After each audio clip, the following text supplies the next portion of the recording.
Hey guys, welcome back to the channel. This is story about what if Izuku becomes Quirkless Genius Part 1. Before I start, please do support for more amazing content and comments for Part 2. Do consider to subscribe my channel and share my video to your friends, and check out the description as well. Let's start the video. You need to be realistic, kid. Izuku Midoriya stood on an empty rooftop excluding himself. He couldn't help himself as tears began falling uncontrollably. He fell to his knees, unable to hold in the sobs that racked his body. The dream-shattering words All Might had delivered to him replayed on an endless loop in his head. Midoriya had held on to hope of becoming a hero no matter his helplessness. He had hoped his idol would have been the only person to believe in him. Well, he was wrong. The number one hero had ruthlessly ended any dreams he had of being a hero. Explosions sounded off in the distance, causing him to snap back to the moment. He looked over to the smoke with apathy. It's none of my business, I can't do anything anyway. With that thought he began to make his way home, purposely avoiding the route Bakugo and his lackeys used. He made it home without any interruption. Midoriya himself had looked blank. He silently entered his home and made his way to his room soundlessly. Midoriya hadn't even noticed his arrival till his room door shut. He must be really tired, she muttered as she began preparing dinner. Up in Izuku's room, he stood in the middle looking around at the All Might merchandise that flooded his room. He no longer felt the wonder and happiness in his body when he looked at the room. Now he felt nothing but resentment. Without a word he ripped open his closet and began carelessly tossing in everything All Might related into it. The shattering of figurines and lamps didn't affect him at all. In fact, as he kept breaking the things, it had a cathartic effect on him. Tears slid down his face as he finished throwing away the last of the All Might themed room into the closet. The quiet calm settled over his room as he sobbed silently. Izuku, is everything Al? Midoriya stopped mid-sentence as she poked her head into the room. Her face was one of shock as she saw the barren room, no sign of her son's hero whatsoever. She gingerly stepped into the room and moved over to her son. He sat on the floor, his body heaving as he cried in silence. Izuku, honey, what's the matter? She rubbed his back and waited for the boy to say something. Instead his silent sobs turned into howls of anguish. Inko grabbed a hold of her son and hugged him until as he sobbed. She didn't let go until they stopped. Once they did, Midoriya had slipped into a sleep. 9 months later. Izuku let out a breath as he stared at the trash that littered Takoba Municipal Beach Park. He began digging through the trash for components. Ever since that fateful day, Midoriya had stopped his obsession with All Might and instead threw himself into inventing. He had found he had a knack for it, and it was one of the few things that brought him comfort. Midoriya had grown even more reserved. He lacked the energy to talk to others. He simply didn't care enough to talk to people unless it was about inventing or quirk analysis for his inventing. Izuku rummaged through old car parts looking for anything of use. This place had since become his goldmine for scavenging. I figured I'd find you here, Deku. Midoriya poked his head out of the old pickup and spotted his child hut leaning against the hood of the pickup. He wore shorts and a tank top. He was covered in sweat. Izuku figured that his jog must have just ended. Don't you get tired of digging through here? His face scrunched up in disgust as he looked over the garbage. Izuku ripped out radio and shoved it into his pack. He hopped out of the vehicle and shook his head to his only friend. Kasuki Bakugo was the only person who still talked to Izuku Midoriya.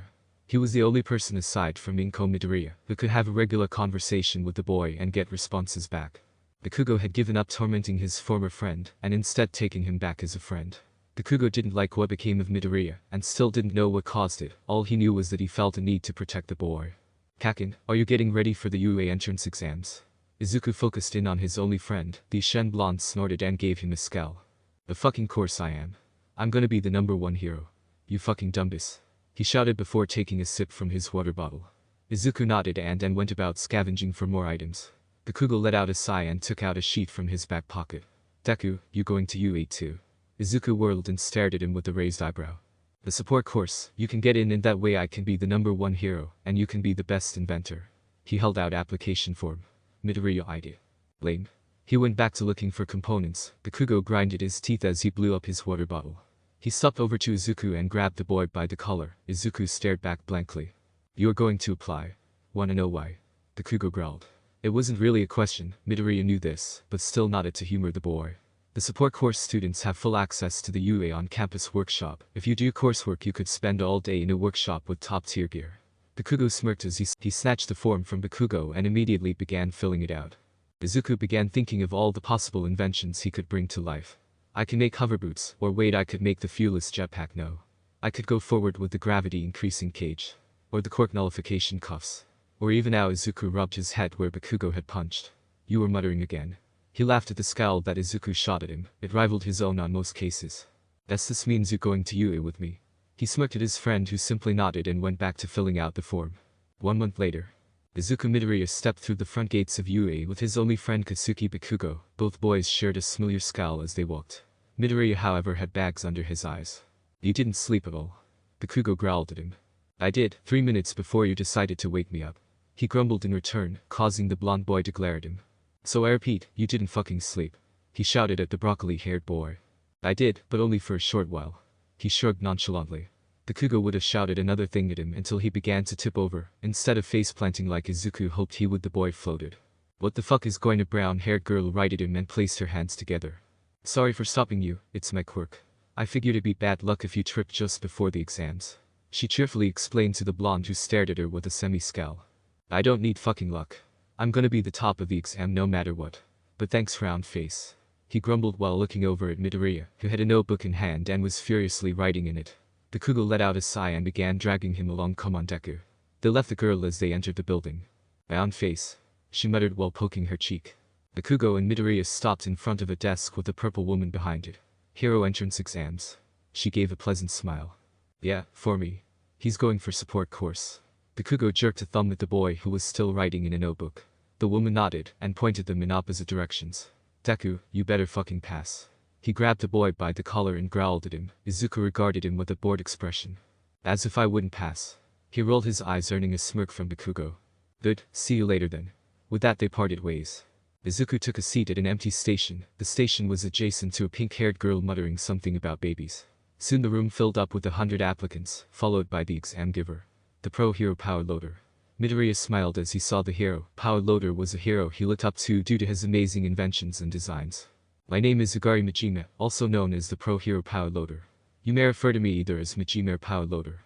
When I say begin, you will all have 3 hours to build a general support item. I will judge you based on the item. At the support course, inventions are graded on a pass-fail basis. Either you pass the exam or you fail. Good luck and begin." The workshop came alive with a whirlwind of activity. Midoriya rolled his neck, let out a yawn, put his head down and promptly fell asleep. Hatsume was working on her second baby. She had a hint of insanity in her eyes as she worked at the wrist-mountable jet. Majima-sensei had said they were to turn in 1 baby, but there wasn't a limit on how many babies she could make. Mei glanced to her left to see a sleeping head of broccoli. She shrugged and went back to making her baby. She wasn't sure she wanted to turn this one in her hand, make another. The wrist had a wrist rocket, the name was a work in progress. Anyway, the device was a very diverse baby. One could use it to help direct flight, or balance mid-flight. It could even be used as a strength enhancement, adding more force to every blow. The best part was that the fuel itself was sweat. The sweat was absorbed by the wrist mount and converted to vapor fuel. Mei smiled as she put down the wrist, named still a work in progress, and began making a new baby. Mei was well into developing her third baby. This one would be a GPS of sorts. Instead of giving directions, this would instead count the number of people in the area with a sonic pulse. "You're going to fry it. If you don't find a way to eject the excess heat from the pulse, might want to make it more of a cartridge-based system for the pulses." Mei stopped and examined her work. The voice was right. The compact design would have failed with the amount of heat output from the pulses. But who said that? Mei looked to her left to see Broccoli Head looking at her baby with a bored expression. He looked up at her with the same expression, then turned to his own station. He began muttering as he drew out plans on a portable whiteboard, which he pulled out of his bag. Mei shrugged and turned back to her baby, and began improving it with the cartridge design.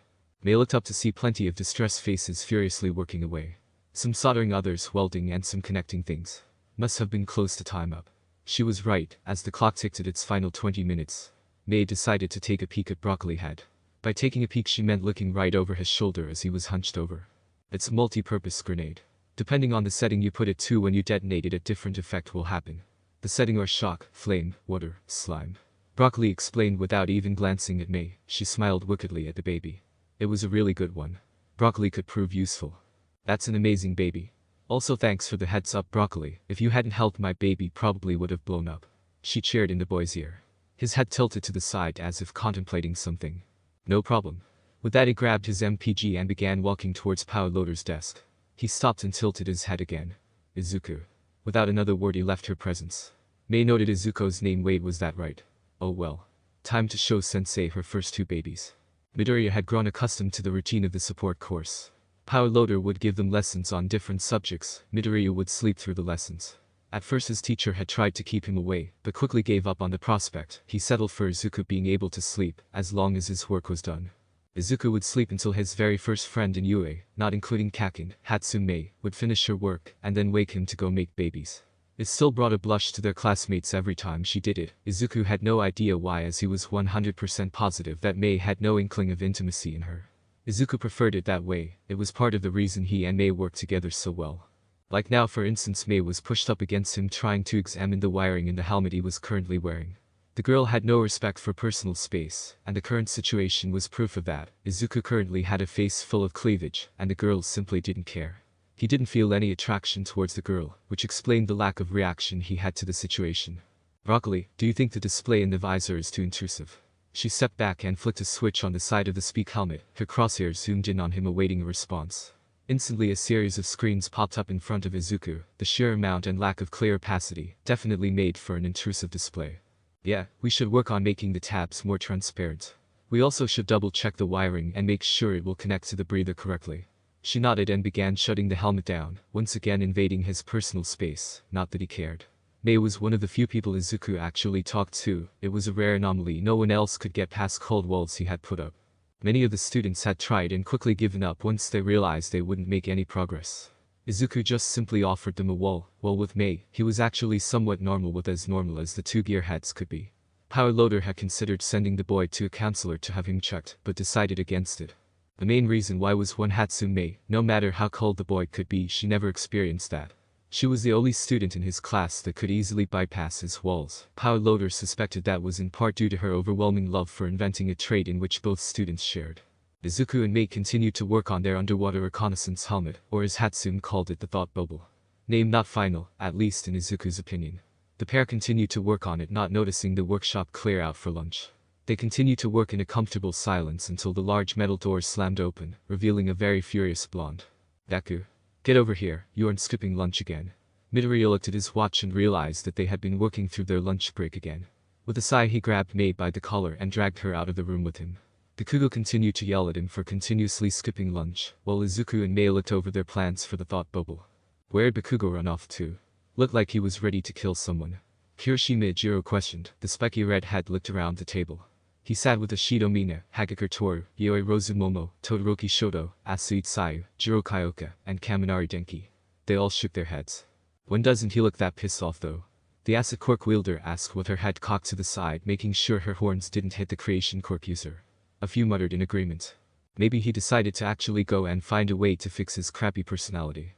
Jiro joked as she wrapped a jack around her index finger, a bored expression on her face as she was already done eating. As if talking about him was a summoning ritual, the explosive-tempered teen came bursting through the doors. To their surprise, he dragged along a struggling student who seemed to be desperately trying to escape. Their verbal exchange could be heard as they got close. I don't give a damn, Deku. Their classmate shouted while quite literally dragging the green-haired boy by his feet. It's not fair.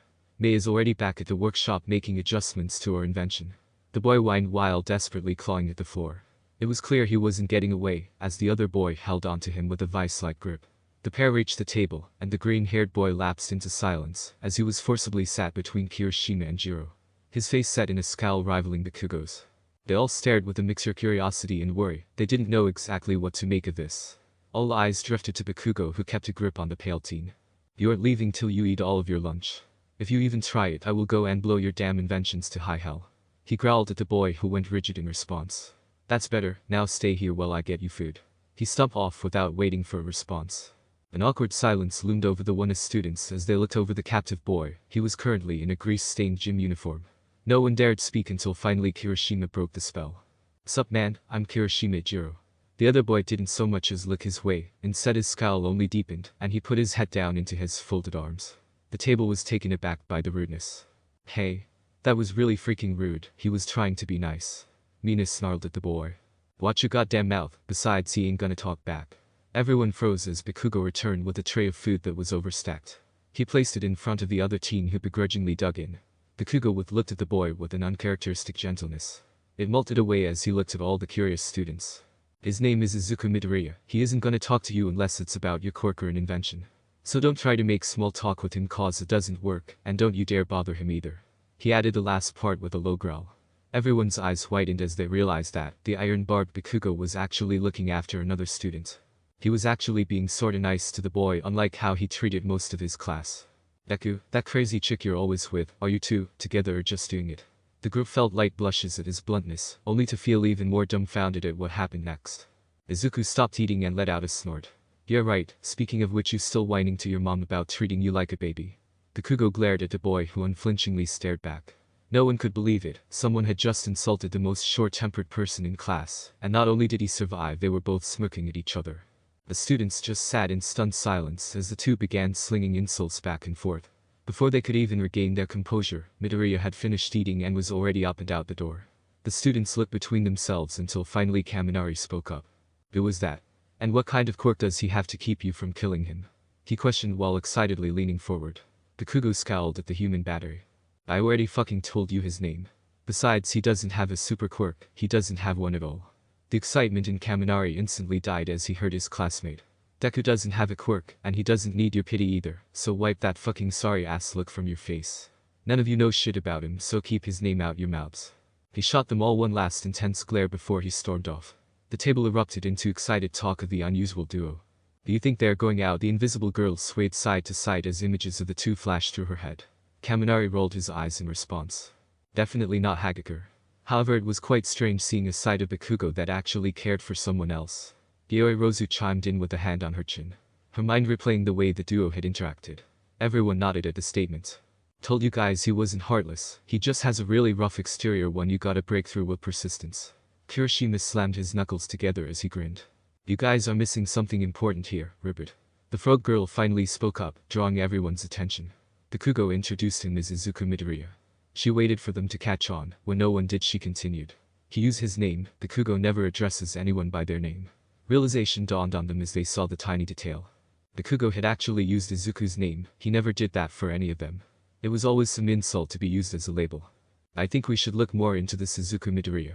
Ashido chimed in with a mischievous grin on her face. She strummed her fingers across the table. When no one objected her idea, she pumped a fist in the air.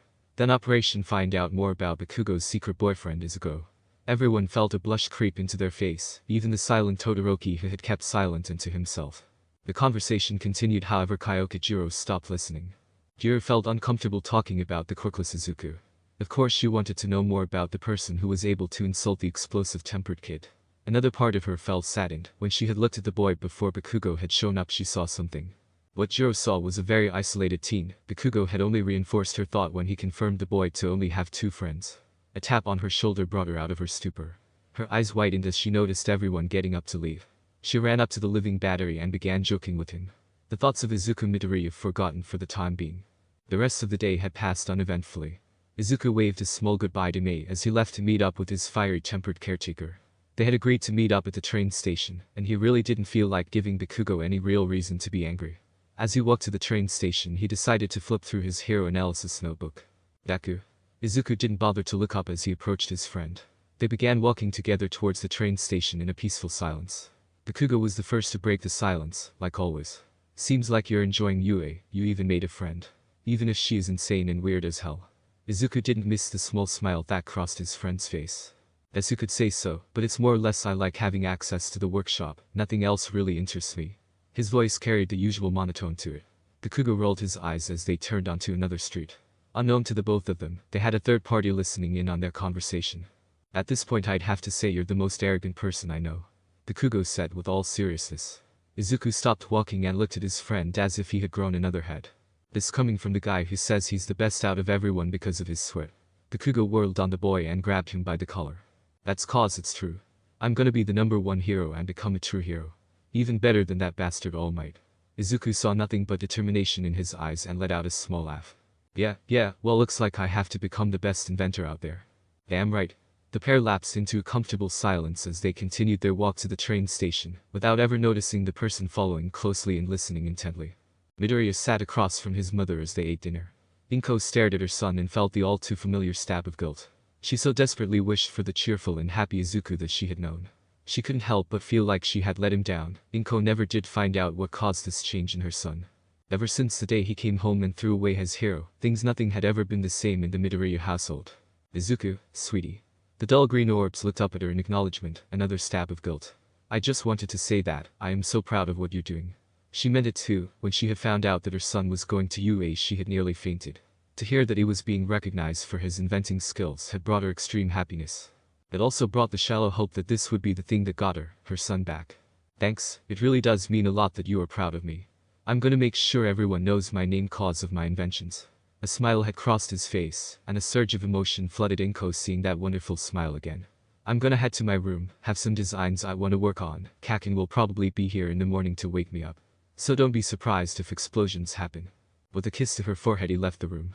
Izuku sat in the dark, he didn't bother turning on the lights when he entered his room. The day had been taxing on him, leaving him drained. His mind began wandering back to the cursed day. Anger flooded his system as he dug his fingers into his arms. That day had cemented the stain that was Izuku Midoriya in his head. He was weak, quirkless and stupid. Being a hero. Of course it was impossible for someone like him. Izuku Midoriya could never be a hero. He couldn't be a hero and that was all there was to it. The swirling void of self-hate began spreading through him like sludge. It clung to him and began smothering him. It was driving him insane. Izuku shot out of his bed and turned the lights on. He dropped into his seat and began working on designs for a new invention. His mind becoming laser-focused on his work, forgetting about himself and the powerlessness he couldn't escape unless he was working on something. Looks like no sleep again tonight. Midoriya mumbled as he put on his hairband. The teacher of class 1 walked into the support workshop. Aizawa didn't plan on coming in here first thing in the morning, but an urgent message from Power Loader had forced him. He stopped next to the pro hero's desk. Power Loader looked up at the underground hero. Our Acerhead, thank you for coming by so suddenly. Aizawa merely nodded and waited for him to continue. Power Loader pressed on unfazed. I have a request. At this Aizawa raised an eyebrow. It was rare for the head of the support course to ask for something. I have an excellent student, he is by far one of the brightest minds I've had in my class. But he brings up a unique problem. He slid a folder to Aizawa as he said the last part. Aizawa began to look through it and saw a picture of a very bored-looking green-haired student. He flipped through the papers to see that the boy had already made a wide array of support devices, all of which had been given a pass by Power Loader. All of the kid's grades were A's. He saw no problem here. What's the problem with him? Aizawa asked as he couldn't find any cause for a problem. Izuku Midoriya seemed like a model student. Power Loader let out a sigh before continuing. Well, for one, the boy is extremely antisocial. Normally this wouldn't be a problem, but even with me he refuses to hold a conversation with. Every lesson I've tried to teach he has slept through, but come time to work or take a test, he has no issue breezing by it.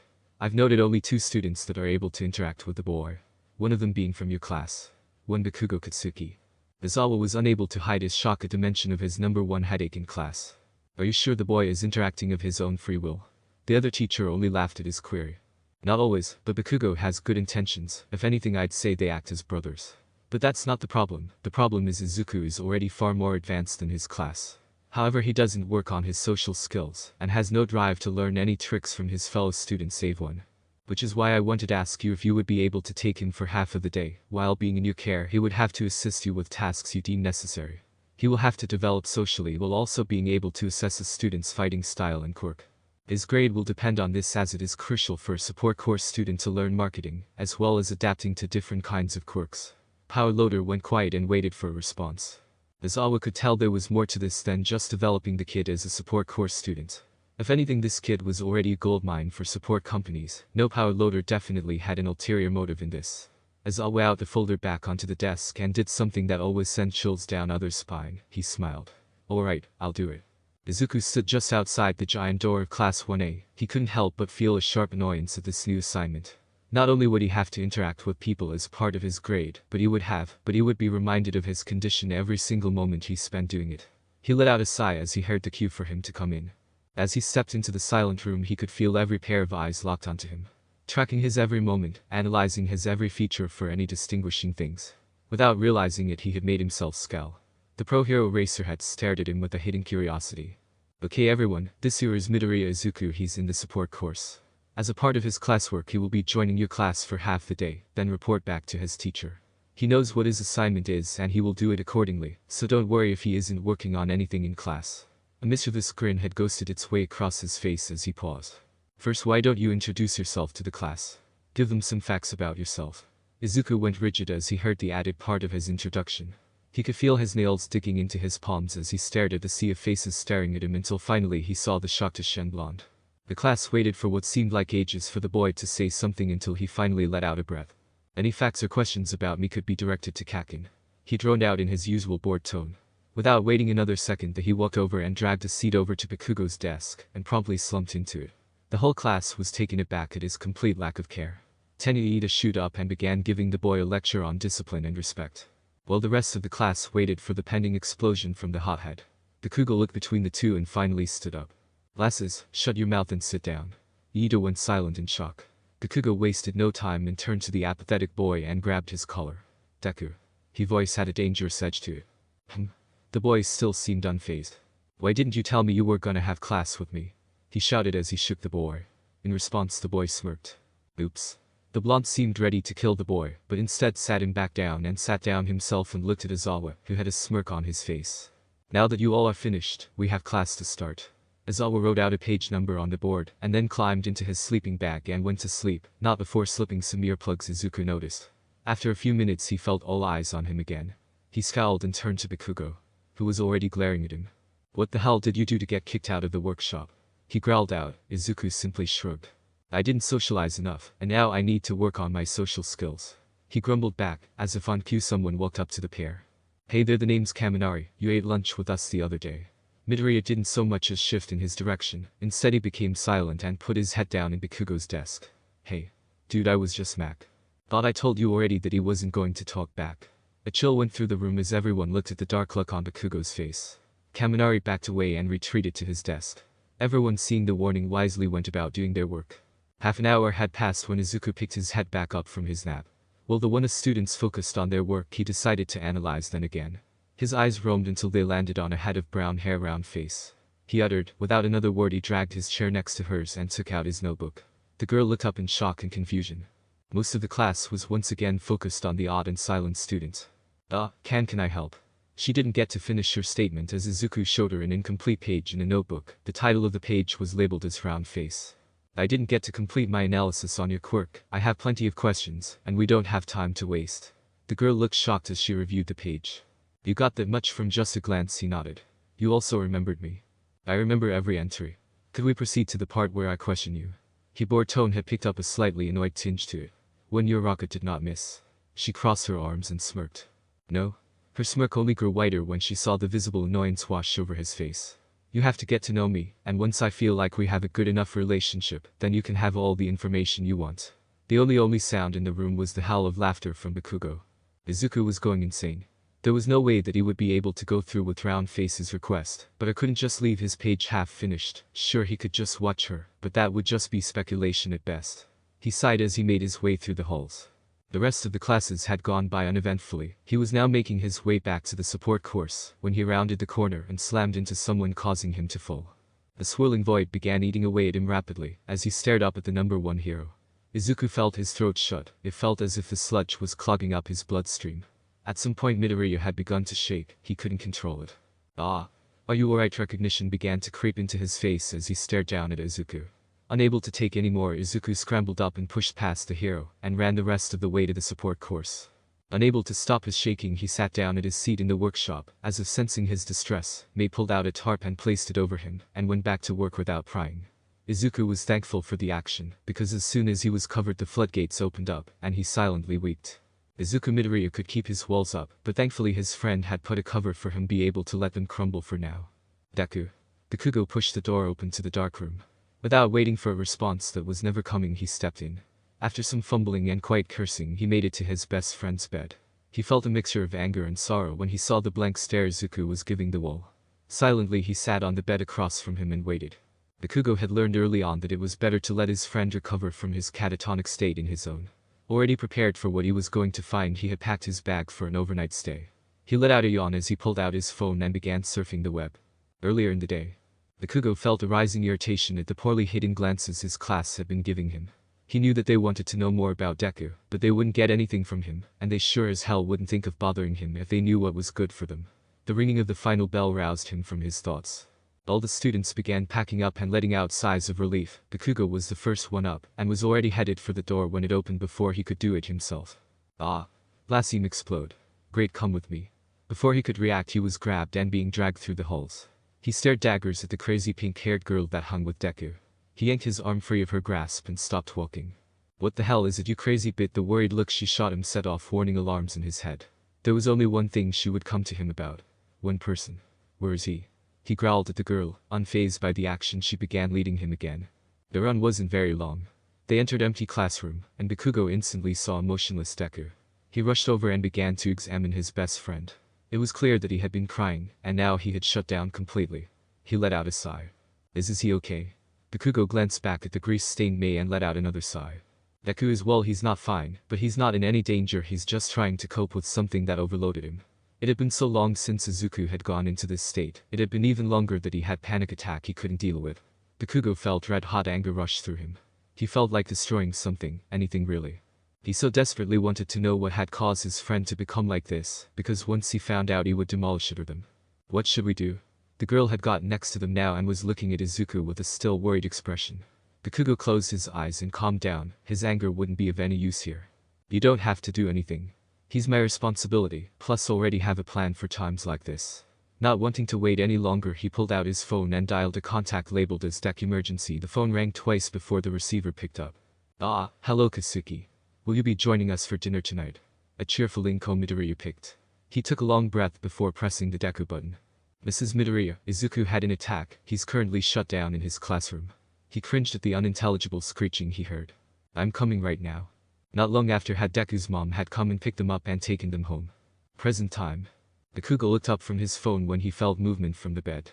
He checked the time, 2:30 a.m. Deku had been like that for most of the afternoon into the night. Thankfully it wasn't the longest by far. Kakin, why are you here? The raspy voice brought a smirk to him. Cause your room's a cluttered fucking mess, and you would kill me if I sat in your work seat. He rolled his eyes as he added the last part. Deku slowly got out of the bed and went to flip the light switch. The blinding light stung both of the boys' eyes. The light source illuminated all of the scattered components and junk that littered the room. Deku slumped into his work seat and pulled the covers he wore as a full body wrap closer. His dull eyes looked over his room. It's not a cluttered mess, I clearly have two separate paths that you choose to ignore. The defensive tone in his voice sent a rush of relief through Bakugo. He couldn't help as a smile warmed its way onto his face. Bullshit, only you could possibly see this as clean. Izuku simply shot him a glare in response. Bakugo chuckled and dug into his bag. He threw a notebook to the boy who struggled to catch it while wrapped in the blanket. Anyway, Mei wants you to get your share of work done on what was it again? Cyclops, name final according to her. Izuku finished for his friend. A fanatical look over him as he began flipping through the book. He placed the book on the table and began drawing a design on his whiteboard. Well, you get to work, I'll go reheat the dinner your mom made for us. Bakugo fumbled his way to the door. As he opened up, Izuku spoke up. Kakin, I know you want to ask about today, I know you want to learn the reason, but thanks for not trying to force it, it's something I'm not ready to talk about. I know Deku, just make sure you come to me when you are ready. With that, Bakugo left to go get them food. Midoriya let out a yawn as he stood in front of Power Loader's desk. The teacher finished shuffling some paperwork before grabbing a pink slip and handing it to Izuku. You'll be going with class 1 to USJ 2 days from now. That slip needs a parent's signature, it also doubles as a requisitions form. Put down a small, and I do mean small, list of items you have developed or co-developed with me. Should you need to participate in any of the events, they should be able to help you. Any questions? Izuku shook his head as he turned and trudged back to his workspace. He felt angered by this turn of events. Not only would he have to work with the heroes of tomorrow, he would have to compare himself to normal people. Worst of all, he could possibly run into him again. The void began shifting uncomfortably. Broccoli. Look. He turned to see Mei smiling triumphantly as she presented Cyclops. Turns out the name was final. Izuku instantly became focused on the drone, the void being completely forgotten. I'm kinda surprised that we got it done without a mishap. He commented as he took it in his hands. Mei gave him a smile that was all teeth. Well, that's thanks to your ingenious cooling system. Thanks to that, there's no need to sorry about overheating. He shook his head. There was no way it was his credit. They wouldn't have been able to build the drone if it weren't for Mei's previous ideas. I'm heading to USJ soon. Mind if I give it a field test? Mei flew out of her seat faster than he could process and had him by the collar. Of course not. This is the perfect opportunity to see if Cyclops is ready to be graded. Both gearheads went on about more additions to the small drone. A small cough broke them from their trance. Wow, you really can talk. Izuku turned to face a problem that he had to take care of sooner rather than later. Round face. The girl looked hurt at the name. I told you it's Uraraka. She grumbled while pouting. Mei had lost interest and gone back to tuning their baby. Izuku lost all emotion and hid behind his walls. He silently stared at her and waited. Finally the girl sighed and continued. Anyway, Mr. Izawa sent me to get you, something about meeting. Also, at this rate you'll never be my friend, and you'll never get the facts about my quirk. She chuckled at the scowl that crossed the boy's face. She enjoyed when the boy actually showed a reaction other than apathy. Izuku motioned for her to lead the way, to which she happily did. They had been walking for a couple minutes, and Izuku already wanted to rip his hair out.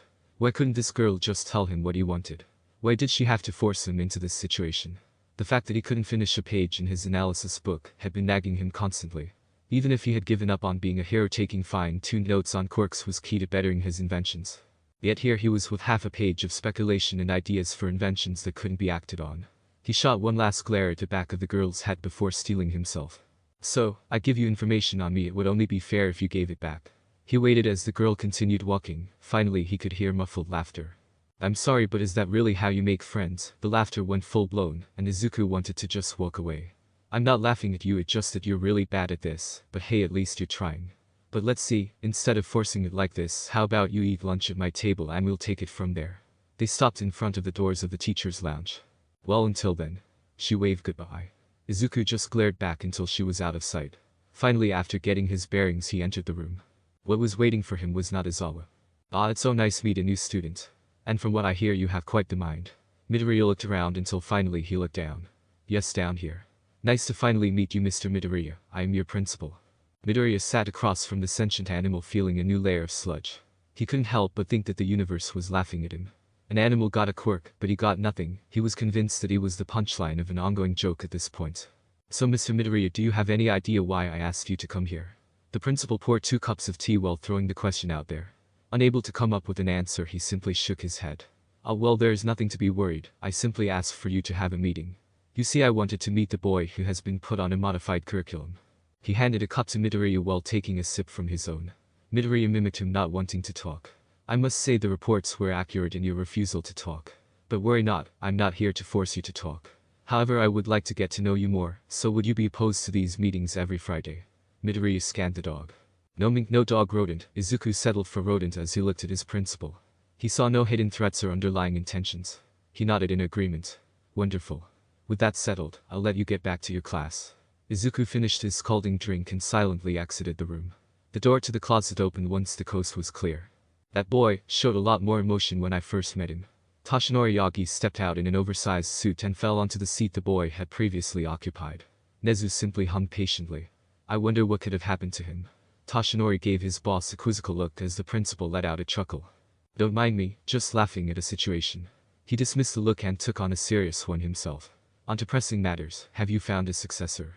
Izuku double-checked his briefcase and backpack for the 100th time, causing his friend to let out a groan. Everything is still there just like it was 5 minutes ago. He only received a blank stare in response, causing him to roll his eyes. They sat on the bus headed to the unexpected simulation joint. All of class 1 was abuzz as they talked about the things they were going to do today. All except for 2 very tired-looking students with attitude problems. Hey dude, why do you look so exhausted?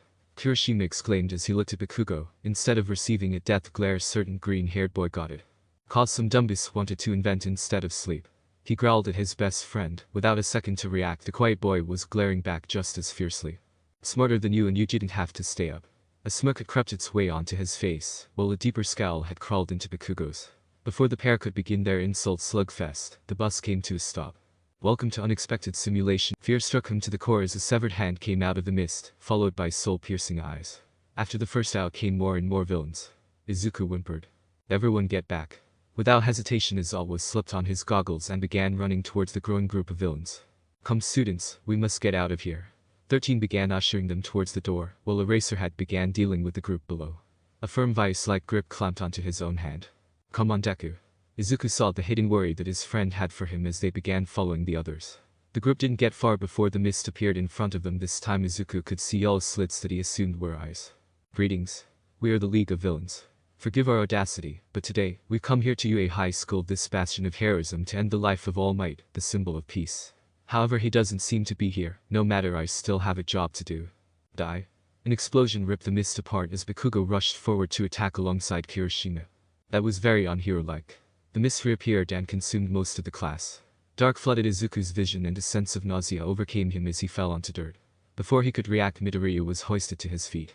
The punk rock girl held him up and held his sword at the ready. All around them, villains stood ready to pounce. Stay between us, she whispered to him. Jiro, we must protect Midoriya. Yoirozu ordered the other girl, who grumbled in response. The villains, not wanting to wait, began to charge. The girls began to fend off the attackers while Midoriya stood rooted in place. The swirling void of hate and doubt was raging uncontrollably. Izuku couldn't do anything in this situation. Nothing. He was quirkless, of course he couldn't fend for himself. All these guys had quirks and were trying to kill them. We can't keep this up. Jiro shouted as she blasted away some attackers with her boots. You're slowing them down. If they die you'll be the cause of it. All because of your condition. You're useless, quirkless, you have nothing useful to bring. Izuku clutched his ears trying to block out the thoughts as the void began eating away at his very being. There was nothing he could do except get them killed. Jiro was knocked down as a villain began to bring down a large boulder ready to crush the girl. In that moment Izuku saw past his haze and fog of hate. He saw someone looking at him desperately for help. The void froze, his blood seemed to freeze. The sludge seemed to disappear. A blazing fury erupted within him, overtaking the void. If they died here it wouldn't be his fault, it would be his fault. It would all rest of All Might's hands for not being here to save the day. Jiro stared her death in the face as it came barreling down on her. When suddenly an explosion sent the attacker flying. Jiro looked at the spot where the villain had stood. Her eyes traveled over to where the blast had come from. What stood there was the cold and distant boy, but this time something seemed different about him. His gaze seemed more piercing and mechanical. The boy looked at her, no through her, and uttered a phrase that sent chills down her spine, for the lack of emotion, almost as if he wasn't fully aware of what was going on. Fear not, for I am here. Daku. Bakugo screeched as he looked around. His mind was going a mile a minute. He wouldn't be able to ever forgive himself if something happened to Midoriya. He blasted through villains without remorse, not stopping even for Kirishima, who began following the frenzied teen. A ground-shaking explosion caught his attention. Without waiting he raced off into the direction. Bakugo, wait. You gotta slow down, man. The specky red had called out as Bakugo began soaring forward. He got no response from the boy. More explosions rocked the facility. Bakugo could see the mountainous region they were coming from. Jiro and Yaoi Rozo retreated to the base of the mountain, just as Bakugo and Kirishima got there. What's going on? Kirishima exclaimed over the explosions. The girl shot them a worried look before saying anything.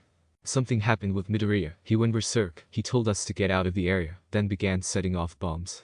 Jiro shouted. Bakugo began flying up the mountain, not waiting for any more. What awaited him at the top was a scene of destruction. At the epicenter was Midoriya. All around him villains were strewn about. Bakugo landed next to the boy. Daku. The boy whirled about, a crazed look on his face. When the boy saw who was in front of him, they lost their edge and crazed look. Instead tears began to pool and the boy fell to his knees, dropping the grenades that he had been holding. Izuku managed to mutter before passing out. Bakugo caught his friend and began carrying him to safety. Just as the UA staff arrived to the facility, Izuku opened his eyes to a blindingly white room. His head stung as he tried to remember what happened. He remembered the villains attacking, then the last thing he remembered was seeing someone in danger, then he blacked out. The door slid open as Jiro Kyoka stepped in with a surprised look on her face. The doctors said you were sleeping. Izuku kept a placid look on his face, not feeling up to talking. Jiro, not being easily deterred, took the seat next to his bed. I just came to say something. I won't be long. She began playing with her earphone jack, not sure how to continue. Finally, after a minute, she stood up and let out a sigh. I guess I wanted to say thank you for saving me. You were a real hero. Anyway, see ya. She stormed out of the room before the boy could see the embarrassment on her face. What Jiro didn't see was the shocked look on Izuku's face. He sat there stunned, replaying what she had just told. Izuku didn't know when he had started crying, but all he could think about was the overwhelmingly warm feeling burning in his chest. A real hero. Katsuki has come into the room and forced Midoriya to get more sleep after giving him a long and loud chewing out on his recklessness and stupidity. It wasn't long before both their mothers had arrived and entered the room. He had gotten his own speech from his mother, while Linko profusely thanked him for bringing her baby back safely. Bakugo simply sat through most of it quietly, lost in his thoughts. His mind going back to the day his friend had become his friend again. Back then he had that crazed look in his eyes just like at yesterday. The past. Hey Deku. Bakugo had grabbed onto the boy's shoulder while letting off a small explosion, expecting the usual fear. He never saw the fist coming and definitely didn't think his nose would break. Before his mind could register what was happening, he had been tackled to the ground. Finally realizing what was going on, he shot an explosion up at the boy. But that didn't stop the green-haired boy as he continued to rain punches down on him. Another explosion knocked him off and gave Bakugo enough time to recover and begin his assault. He unleashed explosion after explosion until the other didn't stand back up. The fuck is wrong with you, quirkless bastard? Do you wanna die? He growled in the battered boy's face as he grabbed his collar. What happened next shattered a constant in his world. Yes, yes, yes, I wanna die. The usual happy and unbreakable boy cried out while tears poured out of his eyes. No longer was this the annoying hopeful boy that Bakugo grew to hate.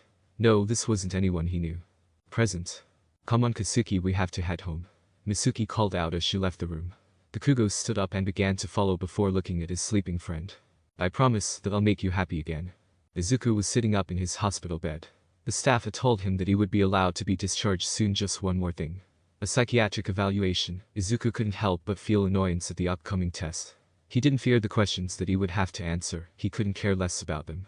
This was just another small annoyance before he was allowed back home. Where he would be allowed to invent. Did he want to invent? Izuku scowled as the thought slithered into his head. Of course he still wanted to invent, but was he really content with just staying a support course student? He had been told by a hero course student that he had been a hero, and that meant the world to him. Maybe he could be more than no. This thought process was stupid. He knew the answer clear as day, All Might even said so himself. Izuku had long since given up his dreams and naivety, he had taken the word realistic and ran with it. All he was a quirkless genius as others put it. That's not true. A soft light voice cut through his mumbling. Midoriya felt heat creep into his face as he realized he had been talking aloud. The person let out a small cough as Izuku's eyes drifted over to a man with short-cut black hair in a doctor's outfit, a warm smile on his face as he looked at Izuku. My name is Itadori. I'm here to evaluate you, but I don't think I want to do that. Instead, I'd like to talk more about why you are hurting yourself.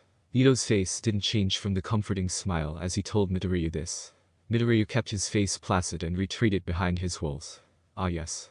I was warned that you were a motionless brick wall by your school staff. Pretty harsh wording if you ask me. I mean, you know how to hide them well, but that work with me. So how about you give it up and have a talk with me? Izuku narrowed his eyes as he studied the man. He felt a surge of irritation as the man stated that he could read Izuku. To his surprise, the man let out a chuckle and held his hands up defensively. I apologize, I had no intention annoying you. Allow me to elaborate on what I mean. My quirk, sense allows me to feel the emotions of another person, so I can feel everything you feel. That's very invasive of you. Izuku stated flatly. Ito let stifled yet another chuckle. You are not wrong. However, it does help with my profession, and it does help my patients, especially those who are very stubborn. He gave Izuku a knowing look that Izuku ignored in response. The pair sat in silence for seconds that stretched into minutes. Izuku looked everywhere but at Ito. He looked at the white sheets, the white walls, the white floors. Too much white, he hated too much of the same color. You can ignore me for as long as you like, but that just prolongs your discharge. Izuku shot a glare at the man, but finally relented. The placid mask crumbled. Fine. He mumbled as he looked at the doctor, who simply nodded back. Well, that's great, but my question still stands, Izuku. Why are you hurting yourself? I'm not hurt. That's a lie, Izuku. What do you want me to say? I'm Quirkless, and my idol, who I thought would support my dream of being a hero, instead crushed him ruthlessly. He felt stinging as the tears rushed down his face. His hands hurt from gripping his legs so tightly he knew that it would leave bruises. I can see why you had taken it to heart. It's by no means easy to be quirkless in today's climate, but Izuku, that doesn't mean that you are useless. It also doesn't mean that you need to give up on your dream. From what I know, you are one of the brightest minds in this generation. You could easily develop things to help yourself in your hero business. Izuku saw nothing but sincerity in the man's eyes, and felt something burn in his stomach. You're right, I know you're right. Izuku couldn't finish as he descended into tears. Ito patted him on the back and stood. I'll be leaving, we've taken up too much time already and I have other patients. However, Izuku, what I said still stands no matter what your idol said. I hope you pursue your dreams. Without waiting for a response, he left the room. Izuku couldn't help but feel the growing burning in his stomach. He would do it, he would become a hero. Ito, you know you could get in trouble for this. Ito looked at his colleague with a smile. I don't know what you're talking about. He couldn't hide his smile. You know you're not allowed to use your full quirk on patients.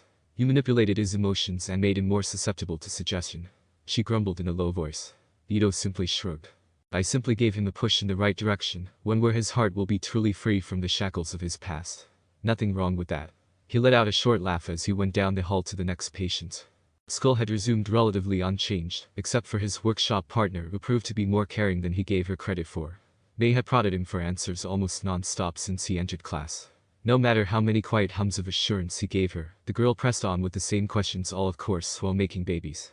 Are you sure you're fine? Sweatboy said you were a little shaken up when he found you. She murmured as she began soldering a circuit board. Izuku shot the grease-stained girl a look. You talked to Kakin. May stiffened as she realized what she had said. Did I? Must have been your imagination. She cheerfully declared as she stiffly went back to work. Izuku simply sighed. The girl was a terrible liar, but getting the truth from her would be impossible. He'd have better luck with a brick wall. A tap on the shoulder took Izuku from his thoughts. Power Loader stood behind him and handed a whole slip. It's your appointment time with the principal. Izuku felt a rising irritation. Of course Nezu would want to meet after an event like this. After a couple minutes of working, May popped and grumbled to her partner, "Wait, what happened to our baby that was supposed to be tested?" She looked over to find nothing but an empty seat. With a shrug, she forgot about her annoyance and resumed work. Midoriya, please have a seat." Midoriya took the seat across from his principal and poured himself some coffee. They sat in a peaceful silence as they drank until finally Nezu spoke up. "I'm afraid I'll have to be keeping this session short. In any case, I wanted to commend you on your actions the other day. They were very brave and went above and beyond your duty." Izuku kept his face calm and listless. On the inside, the swirling void of hate began making its course. He noted how Nezu had avoided the word heroic and made a point to say he did more than needed. Oh, it was in a polite way, of course, but still didn't matter. It was still another quirk holder letting him know he didn't have one. It's what anyone would have done. He responded in a calm, measured breath, not wanting to give away his rage. Nezu simply nodded, then looked at the clock and seemed to slump. "Well, looks like that's all my time. Feel free to stay here for the rest of the period. I have places to be, plans to make. It is sports festival time after all." Izuku nodded and sipped at his drink some more as the principal left. Midoriya sat in silence, taking in his surroundings. The office wasn't very decorticated, but it did host a wide range of books and cabinets. Time seemed to be crawling, and Izuku could feel every second of it. It wasn't long before Izuku had turned the coffee table into his own design hole. He kept scrapping each of them as he drew more, only to trash them. His frustration began bubbling to the surface as he couldn't quite get any design out. After some more time, he gave up. Never had this happen before. Izuku for the first time was unable to make anything. This shouldn't have been possible. He had always been able to design inventions for others. No problem, he could easily augment quirks, so why was he stuck now? You could easily develop things to help yourself. Midoriya sat silent as he looked at blank piece of notebook paper. His mind taking him back to Ito. The doctor had truly believed him to be a hero, and even encouraged him to pursue it. The swirling hate that had been overwhelming him suddenly died. Instead, that same hot feeling began to form in the pit of his stomach. The feeling wasn't like the sludge and instead was comforting. Izuku stared at the paper and began thinking of an invention that could help him in hero work. It wasn't like it would replace a quirk, at best it would just be a cheap substitute. He'd be a copy of a hero, a cheap knockoff. Izuku began to smile as he looked at the paper. It was a smile that only ever happened before the day he was crushed. It was a true, genuine smile as he began working out his new invention. 2 weeks later, Izuku let out a whistle as he leaned back. He didn't expect to have such good results with his current project. He actually did even believe that he would get any result. As he left his room, he murmured to the crumpled poster of All Might under his bed. "I already proved you wrong, but you just haven't seen it yet." Without looking back, he shut his room door. "Alright everyone, the sports festival is in 2 days everyone. Make sure you are prepared because this is a huge opportunity for you all." As Alwa droned on, Midoriya already toned him out as he pulled up his notebook and began working on his blueprints for an upgraded version of his top secret invention. He knew that he wouldn't have a version 2 up and running for the sports festival, but the prototype would have to do. Bakugo tapped his shoulder, signaling a class change, meaning it was time to head back to the workshop for the day. This is amazing. Power Loader stared at the reports and tests of his student's invention in awe. "You plan on revealing it at the festival?" he inquired in a hushed tone.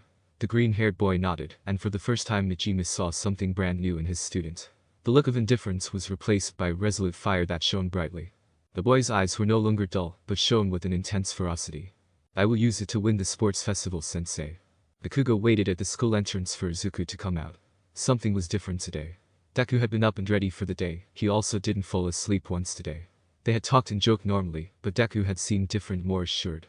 Bakugo felt a tinge of hope that the boy was finally returning back to his old self, or maybe something even better.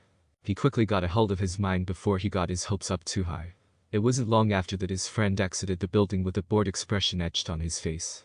They began walking in silence. "Kakin." Deku stopped walking and turned to face the taller boy.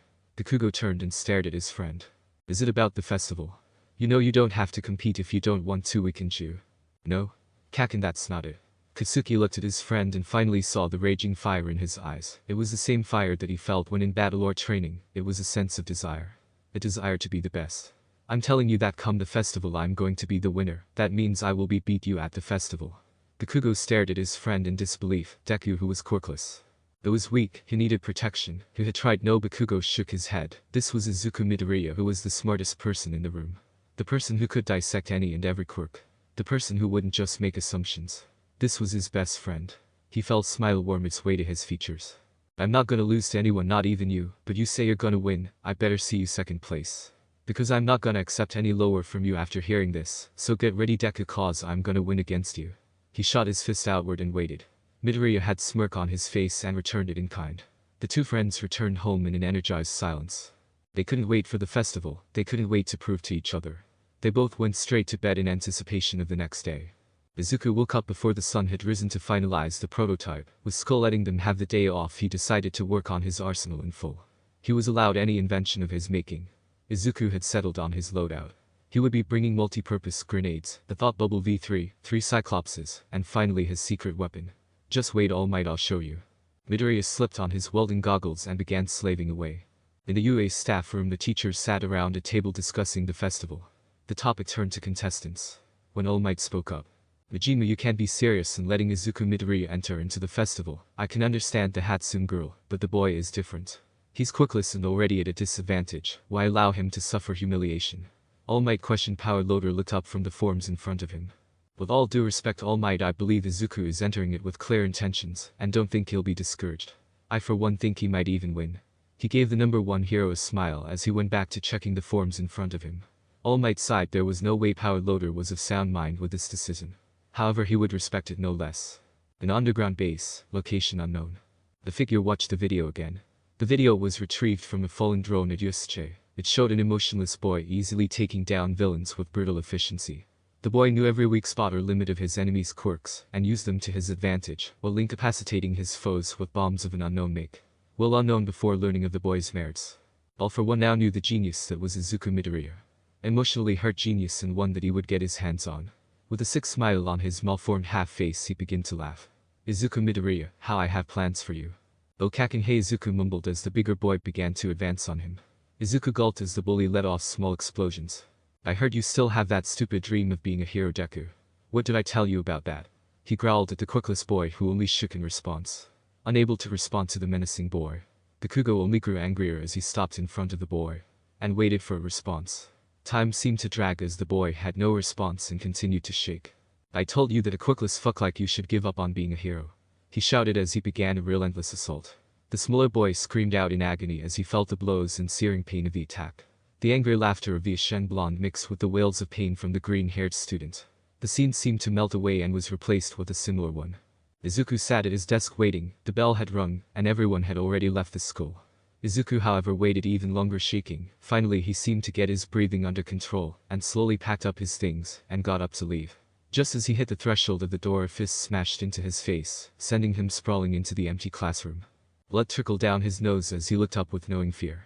Bakugo stood in the doorway flanked by his cronies. Think you were gonna go home free? Well, did you? He screamed at the younger boy. Izuku couldn't stop the tears from falling. They came trickling down his eyes. The other boys began howling with laughter and mocking him. You really piss me off today, answering questions like you're smarter than me. It really just sets me off. Your worthless existence really makes me mad. But he is smarter than me. I just couldn't accept it. The world faded and shifted again. The young Bakugo sat in the water of the stream, his heart racing from fear. He had just fallen into the river. None the so-called friends dared to run to his aid. A hand obstructed his vision. His eyes traced a hand to the owner to see young Izuku. Rage flooded his system as he looked at the other boy, who looked down at him with worry. He wasn't looking down at me. He was worried that I got hurt, and checked on me without hesitation. I was always envious of you, Deku. I was always envious of the fact that you were always more of a hero than I was. The world once again shifted. This time to a hospital room. Bakugo sat with his head between his hands. He was crying uncontrollably. The staff gave the boy distance, while 2 adults sat on either side of him. Inko Midoriya and his mother tried to console him as he wailed. Inside the room was an unconscious Izuku, strapped to the bed and hooked up to machines.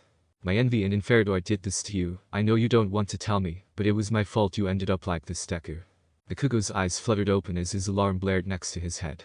He wiped the tears from his eyes as he got up to get ready for the day. Today was the day he would face off against his best friend. A pang of guilt tore into him as the thought crossed his mind. I have no right to even call you a friend, Deku. With that thought, Bakugo forced himself up and began to get ready. Izuku gently placed all of his equipment into the case. He had spent too much time on all of his festival gear to have a mistake ruin it all. He heard his door open, but didn't have the chance to look up from his packing. Izuku, honey, is Katsuki not coming today? His mother asked quietly. Izuku finished his packing, then looked up at his mother. Kaken won't be over this morning. We both have to head to the school, and we're more than likely going to be enemies. He'll most likely be over in the night. He checked that he had everything one last time, then stood up and followed his mother to the front door. They stopped and looked at one another. Inko smiled but couldn't keep the water from flowing her eyes. Izuku, no matter what happens today, I am so proud that you are breaking out of your shell. I know you can win today. Before he could say anything back, she gave him a tight hug he awkwardly returned. When they pulled away, he smiled a genuine smile at his mother, then exited their apartment and left for the sports festival. The morning rushed by in a flash for Izuku as the preparations for the contestants was smooth and fast. He stood in the midst of the C students. He noted the odd looks he got as they stared at his outfit. A pair of hands began groping him and feeling the exoskeleton he wore, which quickly ended the looks other students gave him and instead were sent to his lab partner. Izuku, why didn't you tell me you were working on such a magnificent baby? This is incredible, and what does it actually do? He turned and extracted himself from her grasp.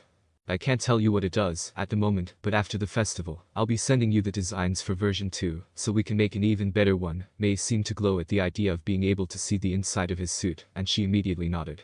Just as the girl was about to go on a tirade, the stadium went silent as the pro hero Midnight took the center stage. Izuku got bored once her speech started and began looking at the other students in attendance. All had a serious aura. Everyone here wanted to win and prove they were the best material for a hero. Izuku felt himself frown. He wasn't here for the same reason. He was here to prove. Daku. The roar shattered Izuku's train of thought as he looked over to the center of the stage. Standing staring at him was his best friend, a burning intensity in his eyes as they met each other's gaze. I wouldn't give up the number 1 spot to any of these extras. The only way I'm losing first place is if you can rip it from my grasp. The entire place was silent as all eyes drifted to Izuku. He was thankful for wearing the thought bubble, so no one could actually see his face. Even as he thought that, he realized it didn't matter. None of them mattered, their thoughts or opinions. There were only 2 people he had to prove himself to, and he would do just that. He would win this. The boos that erupted at them were nearly deafening, but Izuku couldn't hear them. Bakugo on the other hand began antagonizing them all. Once everything settled down, Midnight began explaining the rules to them all. I see that young Midoriya and Bakugo have made targets of themselves. Still, to make such a bold claim to the crowd is quite amusing. Also, what is your student wearing, Power Loader? All Might looked over at his colleague, who seemed to be giddy with excitement as the students began to get ready for the obstacle course. All I say is that the full device's name is Doppelganger. With it, he went quiet and began watching the sea of students once more. All Might raised an eyebrow, but let the question drop. He decided that he'd watch the boy in action and see why the boy had gotten the challenge. The sea of uniforms surged out as they pushed past each other to get a lead in the race. Izuku lost Mei in the surge and was shoved forward, being carried by the contestants. A loud explosion sent a certain blonde flying high and above the others. Bakugo exploded into the lead literally. Izuku felt his smirk settle in, the sludge nowhere to be felt. Instead, a firestorm of heat thundered in his veins. Form 2KB, activate max power and blowback interception. The suit responded and began to whirl to life. His oversized gauntlets opened up on the palm and began to radiate heat. Without a second thought, he mimicked the movements of the person he watched a million times. A flex of the fingers was all it took to send him soaring into the sky and over the sea of bodies. The roar of the crowd as they saw him fly up and begin following Bakugo with his own quirk was ear-shattering. Midoriya winced as he felt the feedback from the blast still race up his shoulders.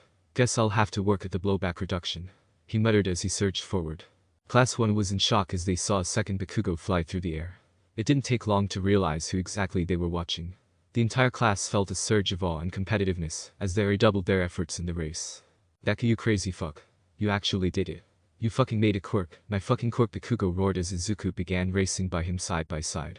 What happened next shocked everyone who had met Midoriya. He flipped mid-air and dropped 20 small spheres from his belt. I'm gonna win. So out of my way, you damn extra. 20 different explosions rocked the sky with different elements raging and even slime spewed places. Bakugo was blown back and Izuku surged forward in the lead. Daku. The singed blonde roared as he regained his bearing and began his ferocious ascent to try and catch up. All the teachers sat in stunned silence. The whole stadium was silent in what they had just witnessed until President Mick shouted. Just what the heck is Power Loader letting his kids make? Location unknown. Have you retrieved the subject? Yes. It proved quite easy. But why did you want this one in particular? I mean, he wouldn't make for a good Nomu. He wouldn't be undergoing that process. I just need his quirk. Then once I have that, you can dispose of his body however you like. Izuku and Bakugo traded explosion after explosion. They soared high above the large pit that was meant to slow the contestants. Bakugo let off a large explosion that propelled him off of the smaller boy like a rocket, shooting him into the lead. Izuku ignored the pain and memories that tried to flood his mind. He wasn't going to lose, not here. He began chasing after his friend. Fuel source running low, unable to continue in Form 2, landing highly recommended. The alert flashed in his vision as his helmet relayed the system failures. Without hesitation, he began to let himself drop at an alarming pace. The cheers from the crowd began to turn into worried shouts. At the last moment, Izuku let off one last explosion to break the fall. It wasn't enough, and he began rolling and tumbling forward on the ground painfully. A sheet of ice coated the ground next to him, and Todoroki ran past him. Izuku forced himself up even as his body screamed in protest. I really should have trained my body too. He grumbled as he staggered to his feet. By now students began to rush past him onto the minefield.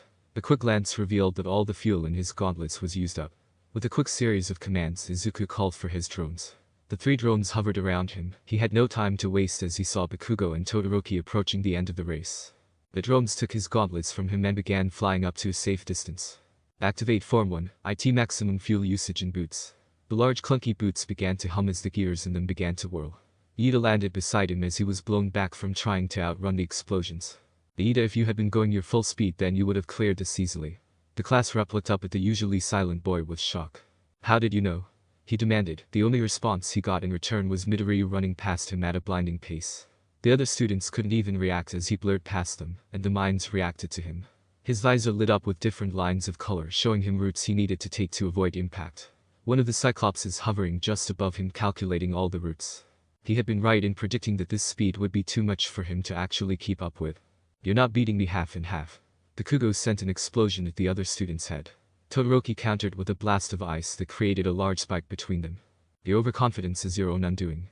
He shouted back as he pressed forward. Oh fuck you. Bakugo cleared the new obstacle, and again was side by side with Todoroki. As he prepared to set off another explosion, a blur of black and green zoomed by them, leaving a trail of small metal spheres. The blonde didn't get to finish as water exploded around them, and the mines underneath went off.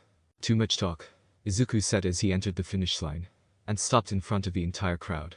Midnight raised her whip and screamed. The winner of the race is Izuku Midoriya. The crowd exploded in surprised cheers and roars of approval. All Might sat in stunned silence. Was this really the same quirkless boy from almost a year ago? This boy who now stood in the middle of the arena, the boy who began crying when he had heard the words and faced reality from All Might. The very same boy who began shaking uncontrollably when they had bumped into each other in the hall. He watched as Izuku took off his helmet, his sweat-soaked hair clinging to him in clumps. He stared straight at the teacher's box with an intense glare. All Might couldn't help but feel as though he was being stared straight at. He shook off the feeling once the boy began looking around. Well, I believe you now see why I pushed for him to be in the festival.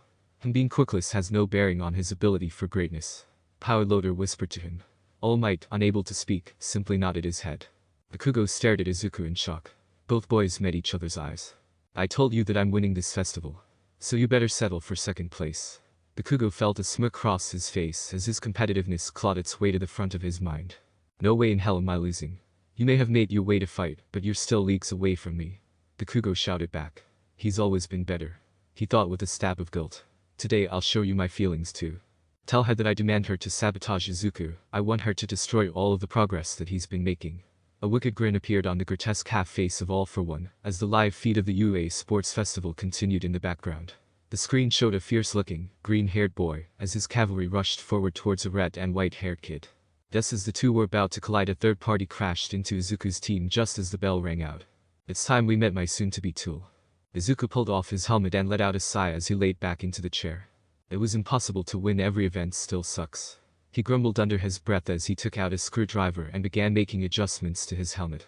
The screen in the corner of the break room showing the current match between an ivy-haired girl and a yellow-haired boy that Izuku never bothered to remember the name of.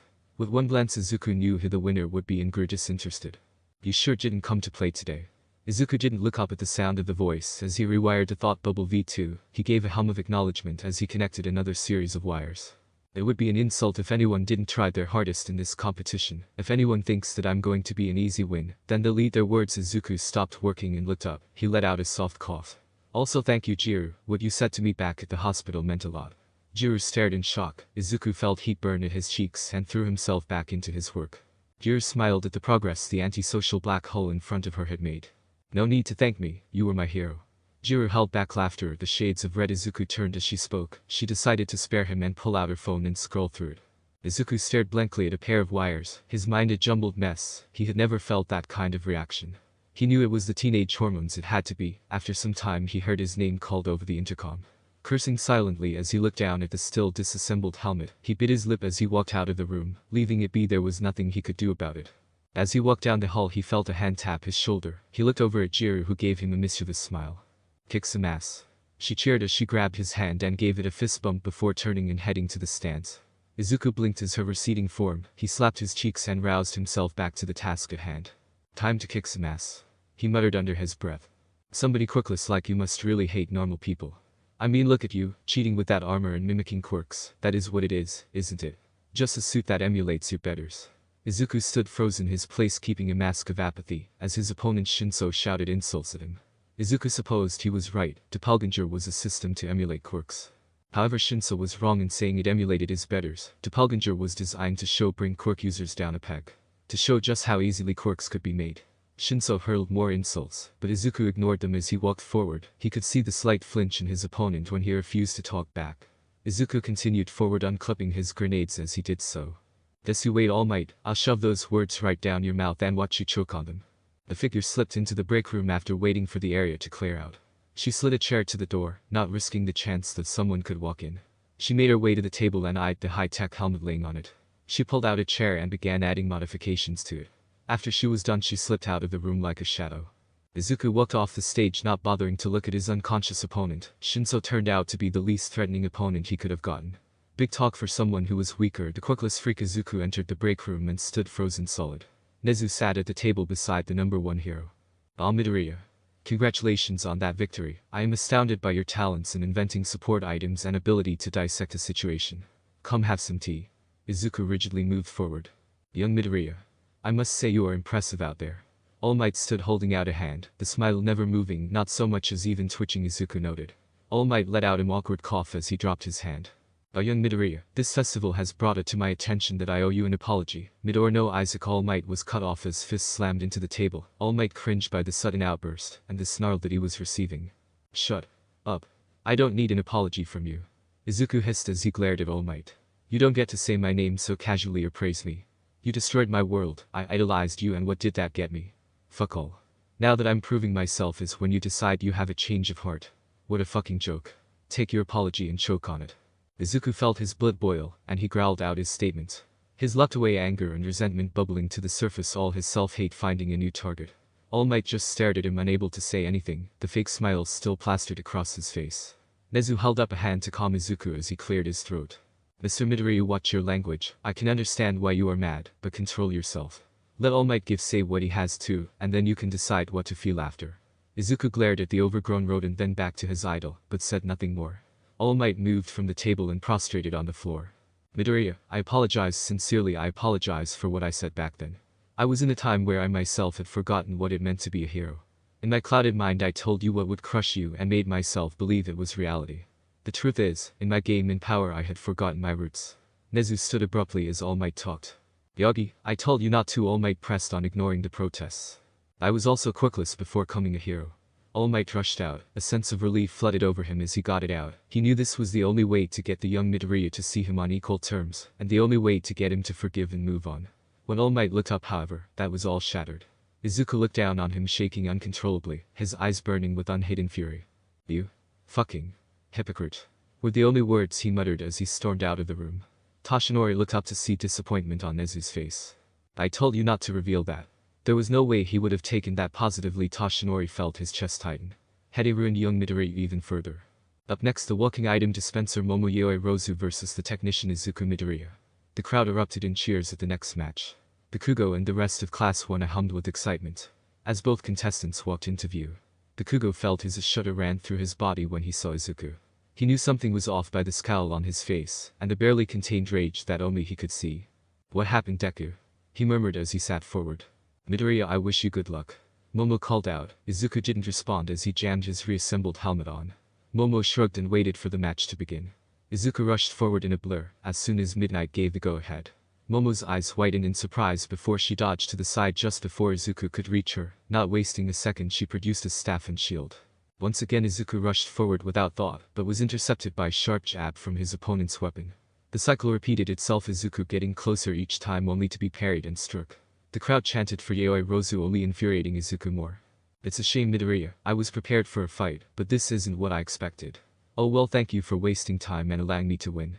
Momo called out as she created an item. Izuku saw his opening and used his gauntlets to propel himself forward. Just as she grabbed the item, Izuku's eyes widened as stared at a small sphere in front of him. The sphere released a pulse. Midoriya's body went stiff as his suit locked up. His display sparked as he crashed onto the floor in a heap, the visor's feed cutting in and out with static. The crowd went silent as Izuku lay there unmoving. Fuck, fuck, fuck, fuck, was all he could repeat as he began to force himself to stand. The crowd went wild as a distant voice explained what had just happened. Izuku tuned everything out as his mind raced. How could I have known she could make that? Damn it, come on, reboot, reboot. A small error message appeared in forefront of his visor. Bakugo sat numbly as hospital staff walked by. No one glanced his way or even thought twice about the 1,000-yard stare the blonde was giving. Bakugo replayed the incident in his head on repeat over and over. One moment Deku was standing up and the next instant he was engulfed in flames and was writhing on the floor. Just as quick as the explosions came, UA's staff were swarming and aiding the downed student. Dear, I can already tell that you are blaming yourself and you need to stop. Bakugo felt himself shrink as he heard her voice. Slowly he looked at Inko Midoriya. She smiled back at him. He felt his heart break as he saw the tears in her eyes.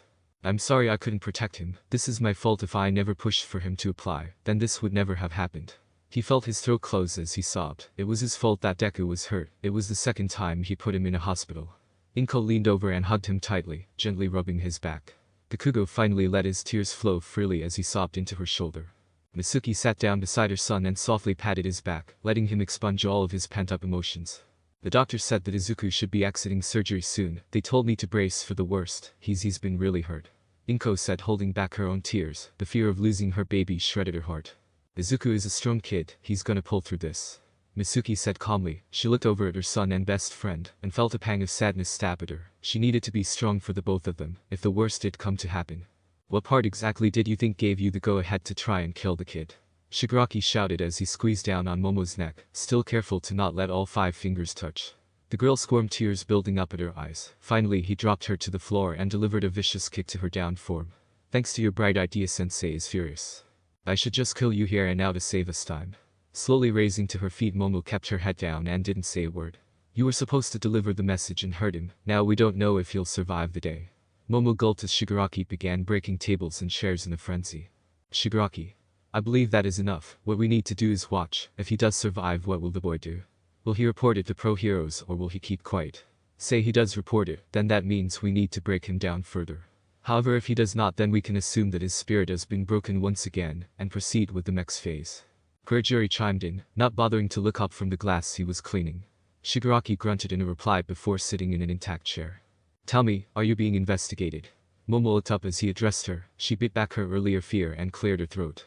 No, the staff believes that it was some malfunction within his device that caused the incident. They believe that he must have miscalculated while putting the suit together, and when it short-circuited from the EMP is when the problem came to a head. Power Loader has been put on administrative leave, while they have a pair of unbiased support heroes look at the schematic sent to them. I intercepted the signal and sent an adjusted schematic, so that they will find Power Loader to be at fault for approving something with a serious safety issue. Kurajiri gave her a look of approval, while her child of a boss simply continued to look at a wall. Fine, continue to gather information. You are also to monitor Midoriya to the best of your abilities. We need to know what he will do. Now get out. Shigaraki growled. Momo didn't wait and turned as a portal opened behind her. Once she was away from her associates, she let out a shaky breath and sat down on her bed. What is so special about Izuku Midoriya? Inko, Mitsuki, and Akugo looked up as a doctor approached them. Inko stood to meet him. Mrs. Midoriya, Izuku is being transferred to intensive care. We were able to stabilize him. There were some complications, however. His face was heavily damaged by the shrapnel caused by the helmet. It will leave permanent scarring. Not only that, but he has severe burns spanning his back and arm. They should heal with time, but again the marks will stay with him. Lastly, Izuku's right arm had to be removed. When his suit combusted, the shoulder piece tore open and ripped into his arm. By the time Recovery Girl had gotten to him, the arm had already been nearly shredded. The doctor stopped and let them process what he had just revealed. Bakugo and his mother rushed forward to support Inko as she began weeping. I am sorry, however Midoriya was able to be saved, and he should be able to live a normal life with some adjustments. Bakugo grinded his teeth as he heard the doctor speak. Deku didn't want normal. Deku was going to be the best inventor. Hell, he was going to be the #1 hero with how he was performing. Will we be able to see him? Inko sobbed as she looked up from the floor. Of course, in 20 minutes Izuku will be allowed visitors. The front desk will be able to tell you what room he is in. Before that, however, would you please follow me? Insurance and payment plans need to be discussed. Our hospital has a one moment please. A voice cut into the doctor's words. All heads turned to see Izawa and Nezu walking over. Mrs. Midoriya will not have to pay a thing. All of Izuku's expenses will be covered by UA. Inko looked down at the principal with an unreadable expression. He turned his attention to her, when the doctor simply nodded at the announcement, and walked off with Izawa following closely behind. Now Mrs. Midoriya, first and foremost I want to extend my deepest apologies. What happened to your son was a failure on of the UA staff's fault. Even with all the staff and pro heroes in attendance, we still failed you and your son. I myself feel especially responsible for what happened. I had met with Izuku before his match, and should have been able to see that he was not in a state to participate. I truly believe that Izuku's mind was elsewhere, and that was one of the leading factors to this tragedy, the biggest one being my failure to act accordingly and ensure his safety. Nezu bowed deeply as he talked, a slight tremor in his stance, as he remembered the anger and state of mind Izuku had been when he left the break room. A hand tapped his shoulder as Inko knelt down to comfort the head of UA, a small smile on her face. I understand, I hold no one responsible for this. I'm just glad Izuku is okay. If you don't mind, I would like to see my son. Without waiting, Inko stood and began making her way to the front desk, followed closely by the Bakugos. The group walked in silence, all lost in their thoughts. Within minutes the group made it to the front desk to witness something Bakugo and Inko never thought he would ever see. Look, we're telling you. We are friends of Izuku Midoriya. We go to the same school, same class even. I don't care about the rules of some hospital. He and I make babies and we will keep making them, and I refuse to leave till I get to see him. Bakugo and Inko stood in stunned silence as they watched the scene unfold. A pink-haired girl covered in grease stood on top of the counter kicking back security, tears in her eyes as she shouted about making more babies. Almost all of class wanted trying to calm her down, while Jiro and Uraraka argued with a very overwhelmed receptionist.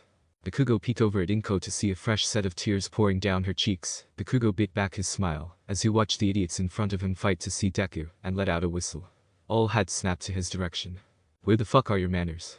This is a damn hospital, plus you're making Mrs. Midoriya cry.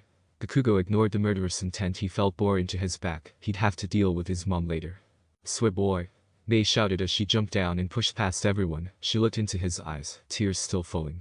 He's gonna be okay, now stop crying. He awkwardly patted her head in an attempt to comfort, but all he got in return was Mei breaking into a full-blown sobbing cry. Her wails were quickly muffled as she was pulled into a hug by Inko. It's okay, sweetie. Izuku is fine, a little banged up, but fine. You know Izuku talks about you almost as much as his inventions. I'm glad he has such a caring friend, and it's great to finally meet you. Mei sobbed harder into her shoulder as she whispered into her ear. Mitsuki walked over to the front desk and began smoothing over the nurse. Mei's wails died to whimpers as Inko kept her in a motherly embrace. We'll be able to see my son in a bit, and of course you're all welcome to visit. Some of the students walked over to a bench to clear up space. Bakugo's eyes narrowed as he scanned the classmates he saw. Yo, shark teeth. Kirishima smiled as Bakugo waved him over. Hey, how are you doing, man? He whispered as he stood by the Asian blonde. It's not unmanly to cry or let your emotions show. I mean, your best friend was just hurt, so don't be afraid to vent, man. Bakugo felt his eyes sting for a moment before he regained control of himself. Oh yeah, thanks, I'll think about it. However, that's not what I wanted to talk to you about. I wanted to know if you knew where that stuck-up bit. Bakugo stopped mid-sentence and took a deep breath before turning to face the only person in class that could bear his personality. I wanted to know if you talked to Little Miss Princess. Kirishima's eyes softened as he shook his head. Sorry, can't say that I did. I did hear from the girls that she was an absolute mess. Momo was crying non-stop and blaming herself for the whole event. Apparently the staff sent her home to be with her parents, and told to take as much time as she needs. You don't plan on doing anything to her, right? He added on the last part with a hint of accusation. I just want to talk to her is all. Mistakes happen, and Deku makes a lot of tech, so it's not insane to think that the M boosted the problems with his designs. Kirishima blew out a sigh of relief. You had me worried there. I'm just glad you're being calm about this. Bakugo only nodded in response as his mother waved him over. We're going to see Izuku. He's been put in his new room, but the staff said that he's going to be kept under for a while, actually a medical-induced coma, so he won't be awakened until he's in a better condition. Bakugo felt his chest tighten as his mother spoke. Take a breath. Just breathe, he's going to be fine, he's alive and in good care. You didn't do this. Bakugo looked around the room until he focused on counting the number of lights. Finally his chest eased, and he let out a breath. Honey, are you coming? Bakugo nodded as he jogged to catch up. The sun began to set. Everyone had long since left, all but 2 students. Mei pulled her chair closer to Izuku as she worked on folding another crane. Bakugo quietly worked on folding some on the other side of Izuku's bed. He looked at his friend again. Barely any part of Deku was visible. He was bandaged just about everywhere. Bakugo avoided staring at the place where Izuku's right arm should have been. Feeling the rush of nausea, he went back to focusing on spent the next hour, quietly folding cranes for their friend, until Bakugo finally felt it was time to talk. Mei? The pink-haired girl looked up in surprise as her eyes locked on and focused on him. You know inventing just as good as Deku did. I don't know jack about creating things from scrap like you two do. That being said, I know Deku. He's never once made an invention that wasn't properly tested, and he definitely never would have used that suit if it was a risk to anyone else. It was sabotage. Plain and simple. Izuku always lectured me about limitations and safety in a baby. Good to know that you were already going down that path. Mei interrupted him, staring coldly at the paper in her hand. Bakugo let out a breath he didn't know he had been holding. The way things are looking, the school believes Deku was clouded in judgment, but that's a lie. He had been clear and focused on what he wanted. I'm going to find out what really happened, but to do that I need your help. I'm in. Mei's hand crumpled the paper up as she began to shake. Believe me, I already started looking into it. I have what's left of Izuku's helmet at home. When I get home I'll start searching it for clues. Bakugo stood, as did Mei. I have to go find someone. Message me if you find anything. Mei nodded as they both packed up their things and left. Bakugo let out a sigh as he reached the final step at the top of the shady apartment complex. He pulled his hood closer in, keeping his distinctive hair hidden. I'm just being overly paranoid is all. With one last sigh he walked over to the door he'd been looking for and began gently knocking.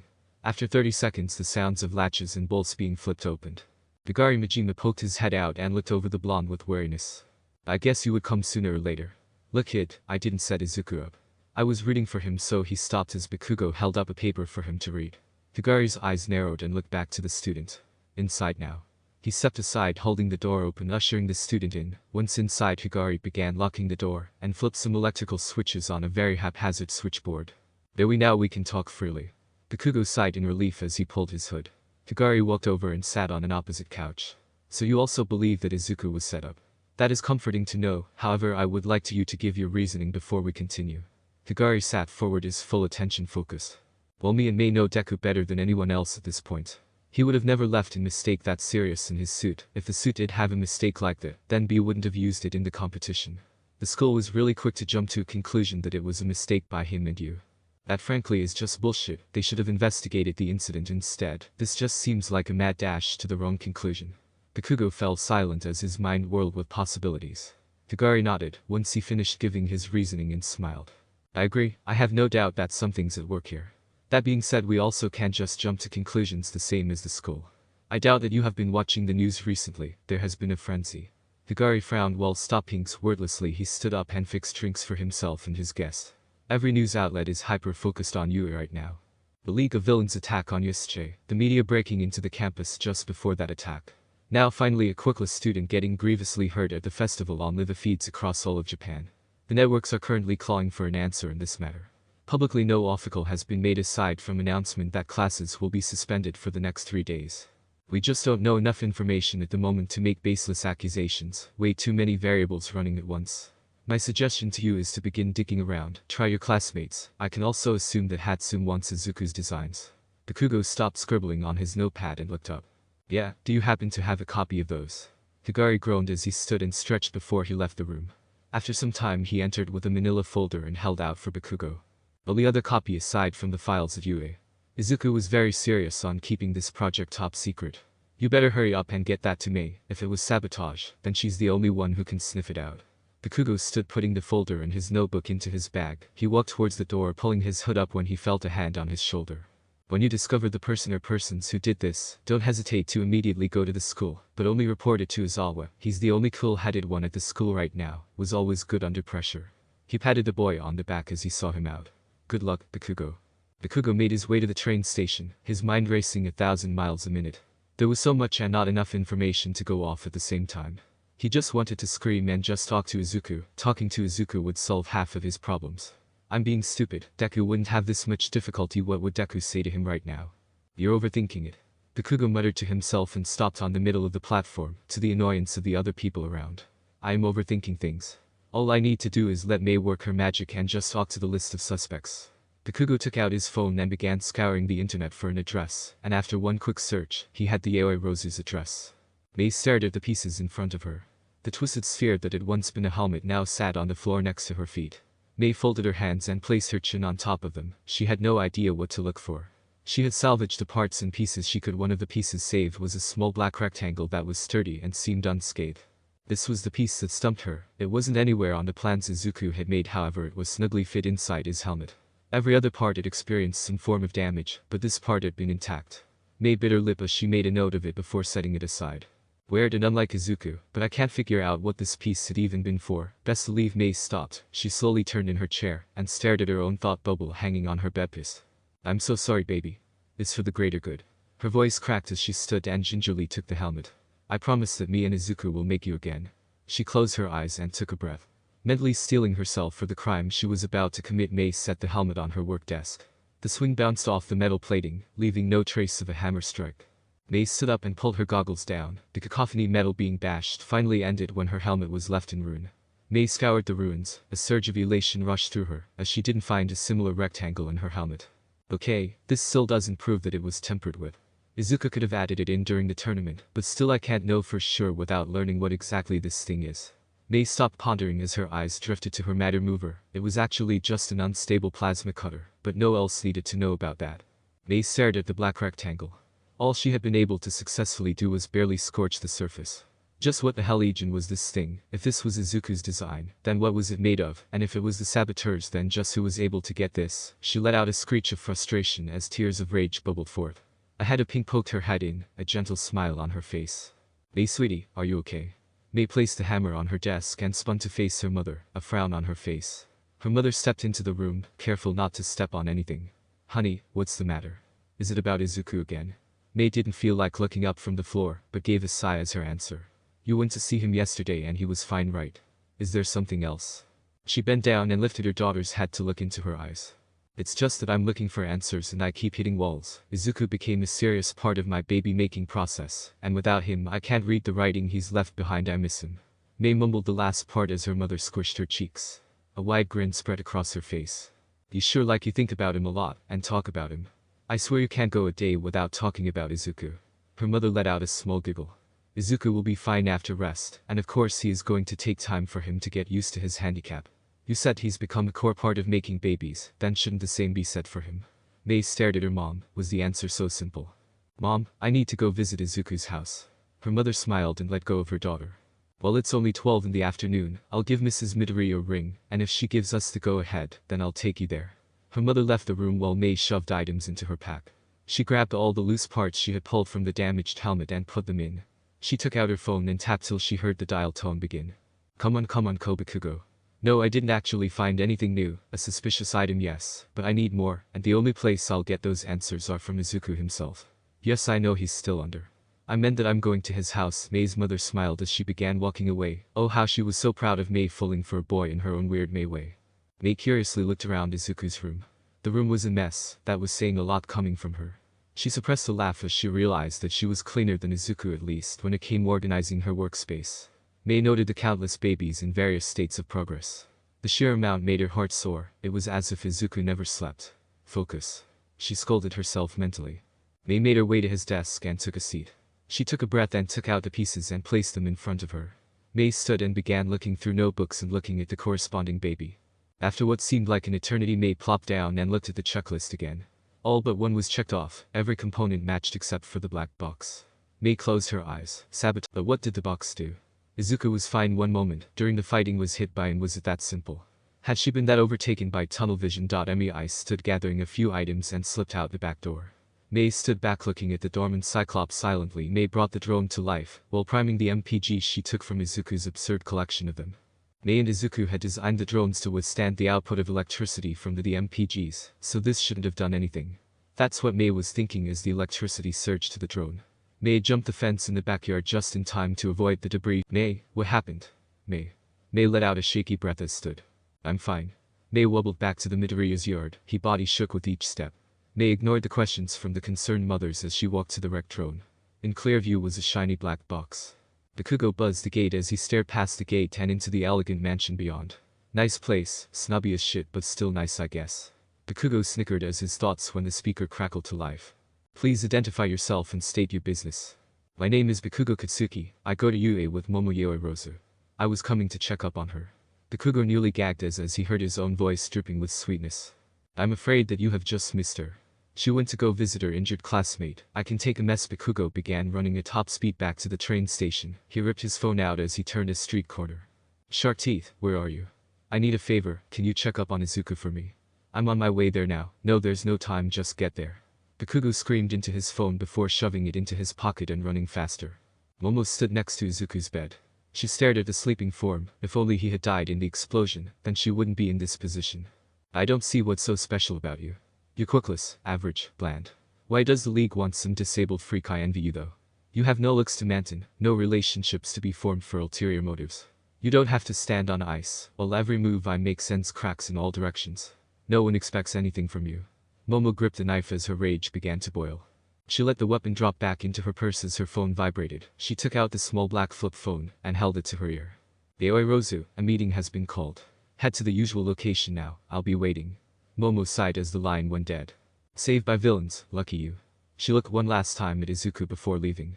Bakugo rushed into the room only to be greeted by a relieving sight. Kirishima, Jiro, Kaminari and Mina all sat around the sleeping Deku working on more cranes for the already large collection around his room. Yo, Bakugo. What was the matter? We came here expecting to find a villain. Kaminari called out. Bakugo felt his knees turn to jello as the adrenaline leave his system.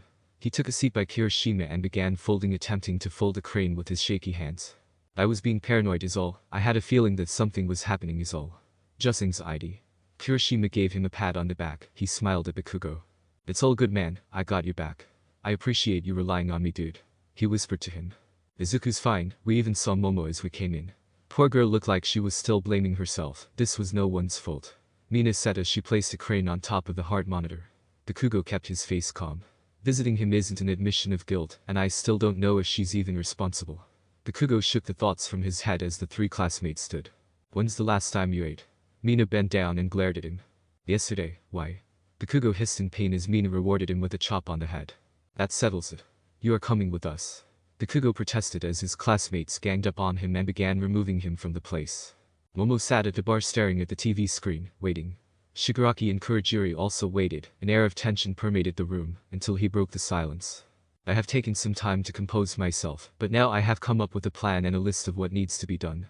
Firstly, Yaoi Rozu, your cover and spy status, needs to be kept. It is imperative that we keep your cover intact, and that is why we need someone to take the fall for you. We need to get ahead of all possibilities and bring up the sabotage ourselves. Secondly, Izuku Midoriya will recover, and when he does, he will be a threat. He no doubt will tear through any facade we set up. To avoid such occurrence we will kill Izuku Midoriya, or at least that will be what the world believes. Momo nodded along with Kurogiri. She felt a smile creeping its way onto her face. Bakugo sat on Izuku's bed, his notes scattered all around him. Mei sat slumped over Izuku's desk, her eyes focused on the small black box. 2 days had passed since they made these small movements in their investigation. Still any proof that it was Yaoi Rozu trying to kill Izuku? She mumbled out as she flicked the black box of death. Bakugo groaned in response. None. The chick has been locked in her house, and whenever she decides to leave, it's impossible to track her down. It's suspicious, but what I'm doing ain't exactly legal. He swept his arm around the printed out photos. Either. The police would consider this as stalking. What about you? Any hits on that death box? Bakugo didn't bother to look up from his own work. Mei grinded her teeth as she looked at the infernal box. Nothing. Absolutely nothing. I mean, I found similar designs from the internet. That probably put me on another list by the way, but yeah, seeing as I still can't even open the box, it's just guesswork. All I can say with certainty is that it's meant to overload the system of whatever it's connected to. More fail-safe to shut everything off in machinery. However, this one is so cranked up that it turns everything into overdrive when hit by a "Sir, are you evening listening?" Bakugo looked up from his notes in surprise as he looked over to the furious Pinkette. Nope, I stopped a while ago. You already told me all of this hour. I don't see why you wouldn't just let me dispose of her myself. It's simple, I already have tons of. Bakugo held up his hand. No, end of discussion. Mei sat back and stuck her tongue out at him. He returned the gesture with one of his own. They fell back into silence as they began looking to their respective leads. This cycle continued until a knock on the door roused them from their routine. Bakugo quickly threw a cover over his files. Mei spun while pocketing the box. Inko poked her head in, a smile on her face. Are you too hungry? I made lunch, you can help yourselves to it. I'm going to visit Izuku again. Mei jumped up and rushed over to wrap her arms around her. Thank you, also we'll be over to visit him later tonight. You deserve some alone time with him. Inko hugged the girl back and smiled. You two never make me feel like he's being pulled away from me. If anything, it's wonderful to see the great people he's made friends with. She placed a kiss on Mei's forehead before saying her goodbyes. Mei walked out the room and made her way to the kitchen. Bakugo threw off the cover his work and went back to trying to nail the dumb bitch to Izuku's sabotage. The only real good piece of evidence he had gotten was Jiro's account of seeing her slip away from the crowd during Deku and the shit-talkers fight. He rubbed his temples as he thought more about it. It wasn't enough. She could just say she had to slip out to use the bathroom. Bakugo sighed. He supposed it was time to visit Izawa. He brought up his phone checking the time. He nodded as he gathered up all of his files and pictures. Izawa was sensible enough to not deny that this was enough evidence to at least look in. He shoved it all in his bag as he ran down to Mei. He grabbed her just before she took a bite of the food in front of her and began dragging her out. Hey, well, what are you? Where are we going? Mei exclaimed as she was dragged along. We're going to visit the only person in that school that'll help. Power loader. Bakugo stopped in his tracks and looked back at his partner. Fine, second person. He grumbled as they began walking again. Momo sat at the bar, a pair of blueprints in front of her. Kurogiri stood nearby fixing up a new plate of food. It had been a boring work-filled day. Aoirozu, I must ask, is anyone on to you? Momo kept her face even. She looked up from the plans and raised an eyebrow to Kurogiri. Don't give me that look. You forget who you are talking to. I know about that little hospital visit you made without telling us. Good thing too, because I have a very interesting recording of an heiress poorly hiding a knife. Momo felt her heart drop. Suddenly she didn't want to be in the den of vipers anymore. Judging from that reaction, you hadn't even thought about cameras. I wonder what does that make this? The 10th blunder I've had swept under the rug. For a top student you make plenty of mistakes. If tomorrow were to find out, you would more than likely have to be replaced. Kurogiri had lost his usual calm and let his irritation show. Momo felt her mind swirl to all the actions she had done of her own accord. She had planned for Midoriya to die in her sabotage, so she had added in a special message to him. However, it was possible he wouldn't even remember it. Was that such a wise assumption? Kurogiri, I assure you that there will be no more blunders from here on out. It's fine, the pros are still blind to my actions. Nezu, for all his intelligence, has eaten every scheme I set. I have nothing to worry about. The corners of her mouth quirked upward as she stroked her own ego. I will take your word for it. However, this will be the last time I clean up your mess. Also, don't forget that the plan is tomorrow, so be prepared. Kurogiri held out a hefty plate of rice for her. Also, we need that new shipment of arms done by tonight. So double up on the food intake. I'll be taking you to the shop once you're ready. Momo nodded as she began eating, her mind already forgetting the disdain for Izuku and the attention he has gathered. Bakugo stood in front of Yue. Mei shooting dirty looks every other second. He sighed as he felt the swirling heat of rage churn through his blood. So did you think they lived here? I mean, I get it, I would live in the workshop if I could, but Majima-sensei keeps finding me somehow. Her face scrunched up as her mind recalled all the times she has been caught breaking in during the night. I at least thought with all the media coverage that they would be working around the clock to figure out the truth. Bakugo muttered through clenched teeth. Mei stepped into his sight, a serious look on her usual carefree face. They don't care, they mostly likely found the simplest answer and took it to save face. We are going to be the only ones to be able to help Izuku. Bakugo sighed as he nodded in agreement. Maybe we could try Power Loader. Mei smiled and agreed as she began pulling the blonde along. How do you know where he even lives? He screeched as Mei happily dragged him along. Simple, I just learned how long it takes him to get to the workshop in response to my breaking and entering. That's not okay. Mei ignored the scolding that Bakugo threw at her, humming to a tune that only she could hear. Those two are way too inquisitive for their own good. They would make a wonderful pair of detectives. Mei is a borderline criminal. Genius inventor, still needs to learn rules. Are we sure about leaving them in the dark though? They might get hurt themselves or endanger others. Already have that covered. Have 24/7 video feeds on them, and my drones are high enough to not be noticed. New models are also extremely silent.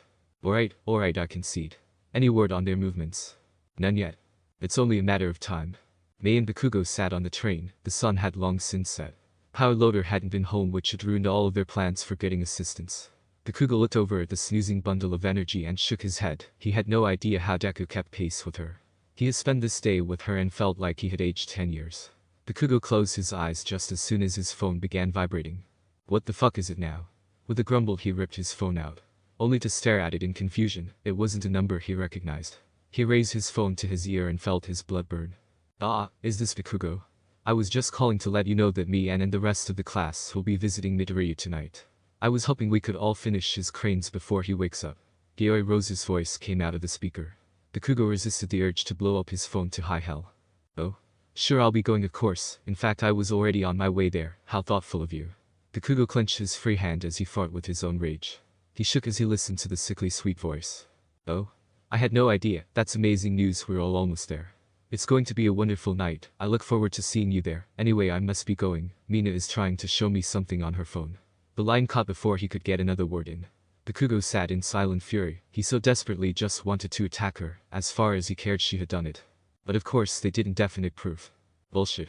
He hissed as he sat up. A hand on his shoulder made him jump up as he stared to his side.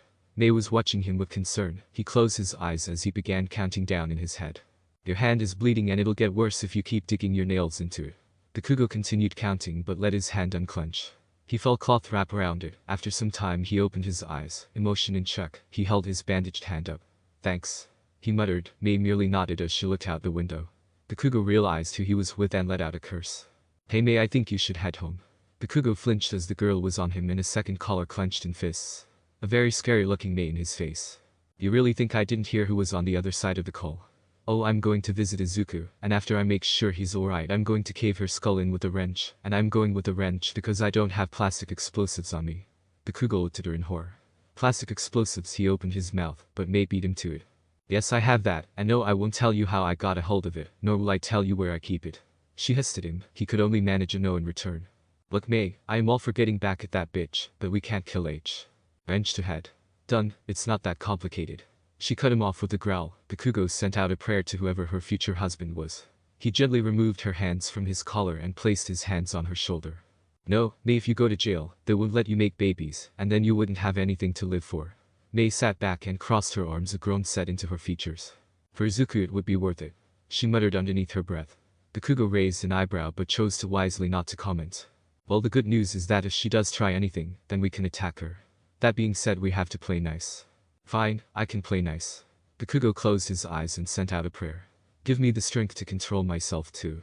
Bakugo and Mei sat on either side of Izuku, the rest of Wana sat scattered throughout the room. The room was filled with an air of ease and calm. Bakugo dared to peek over at Mei, his pink-haired demon of a partner, stared daggers into a miniature paper version of Yaoi Rosu. Bakugo was just thankful that she had the sense to keep it hidden from everyone else. Bakugo kept an eye on Yaoi Rosu every time she moved, his paranoia at its peak. Mrs. Midori is gonna love it the next time she comes here. She won't believe that we got them all done. Hagakure squeals excitedly. A chorus of agreements went up from the other girls. Mei looked over at Bakugo, a question on her face. Bakugo looked back with the same question. Where was Inko? She said she was going to be here. Bakugo looked over to a smiling Yaoi Rosu as her eyes were glued to the wall clock. Momo paid no mind to her surroundings as she smiled. It was finally time for them to enact their plan. The misty black portal tore open in the center of the waiting room. Shigaraki stepped out followed by a small army of villains.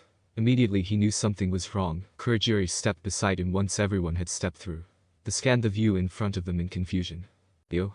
They whirled around and stood in shock. Aizawa sat with a malicious smile plastered on his face. The hospital staff and residents have been relieved. We'd be more than happy to help you. Aizawa said as he looked over a clipboard in front of him. Out stepped other UA staff as Shigaraki screamed for an attack.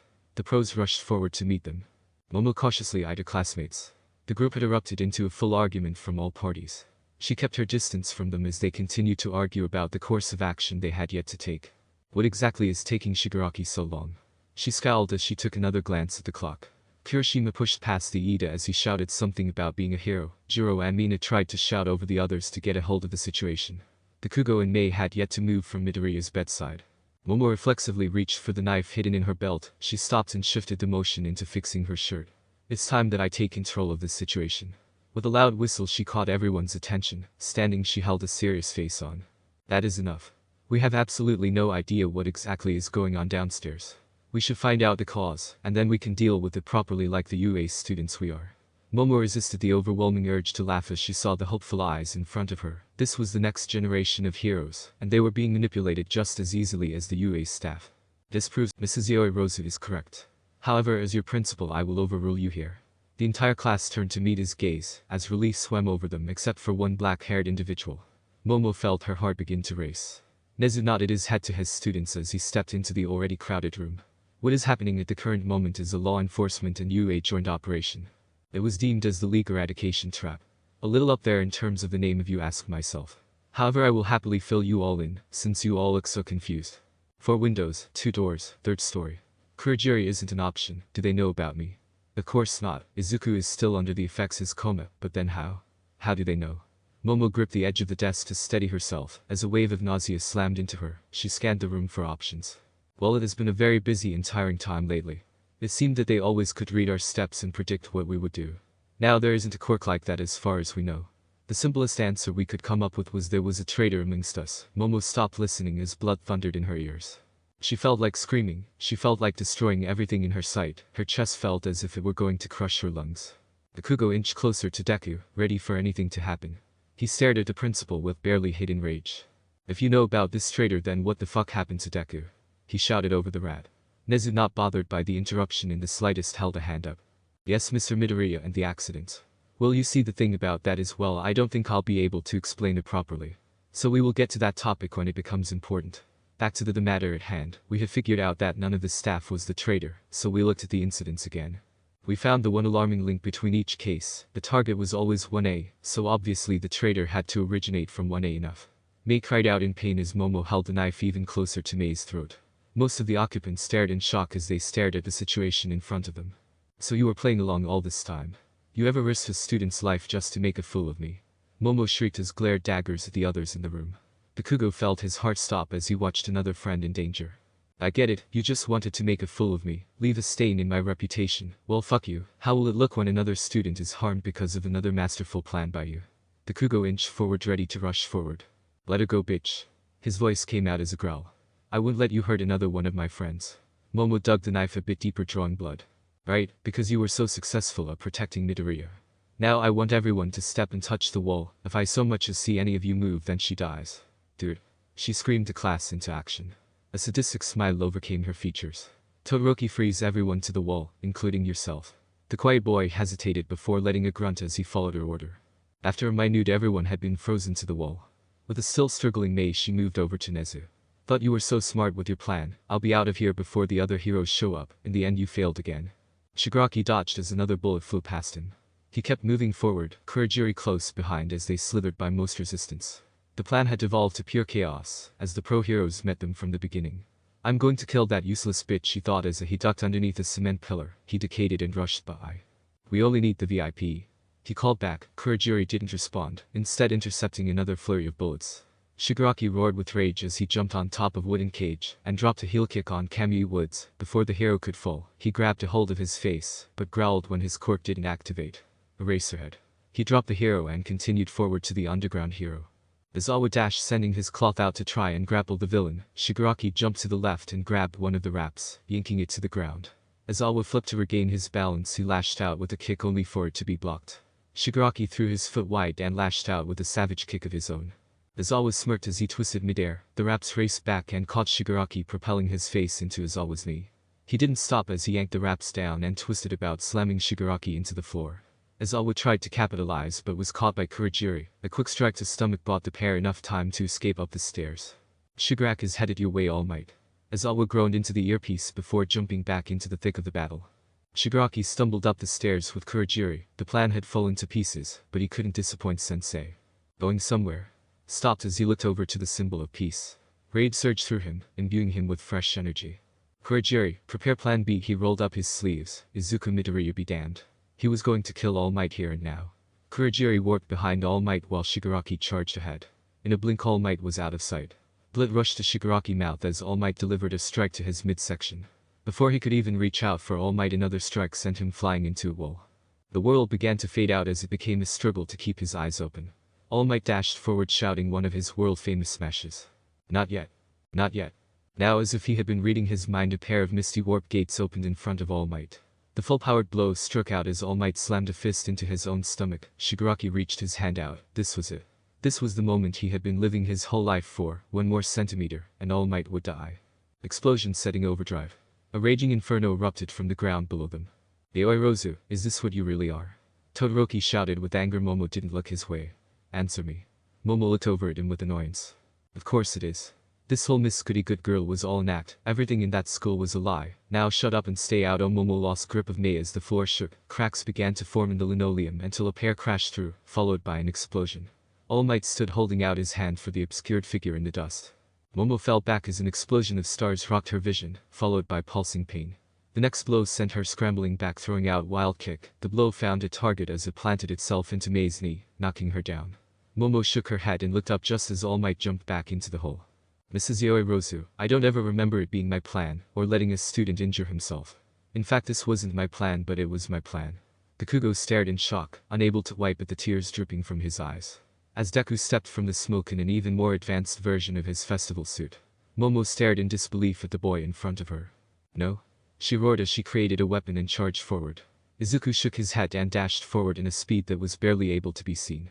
He unleashed a savage punch to her stomach, making her double over. The reason this is happening is because you let your own ego cloud over everything. He hissed in her ear. The explosion from his gauntlet sent her flying back.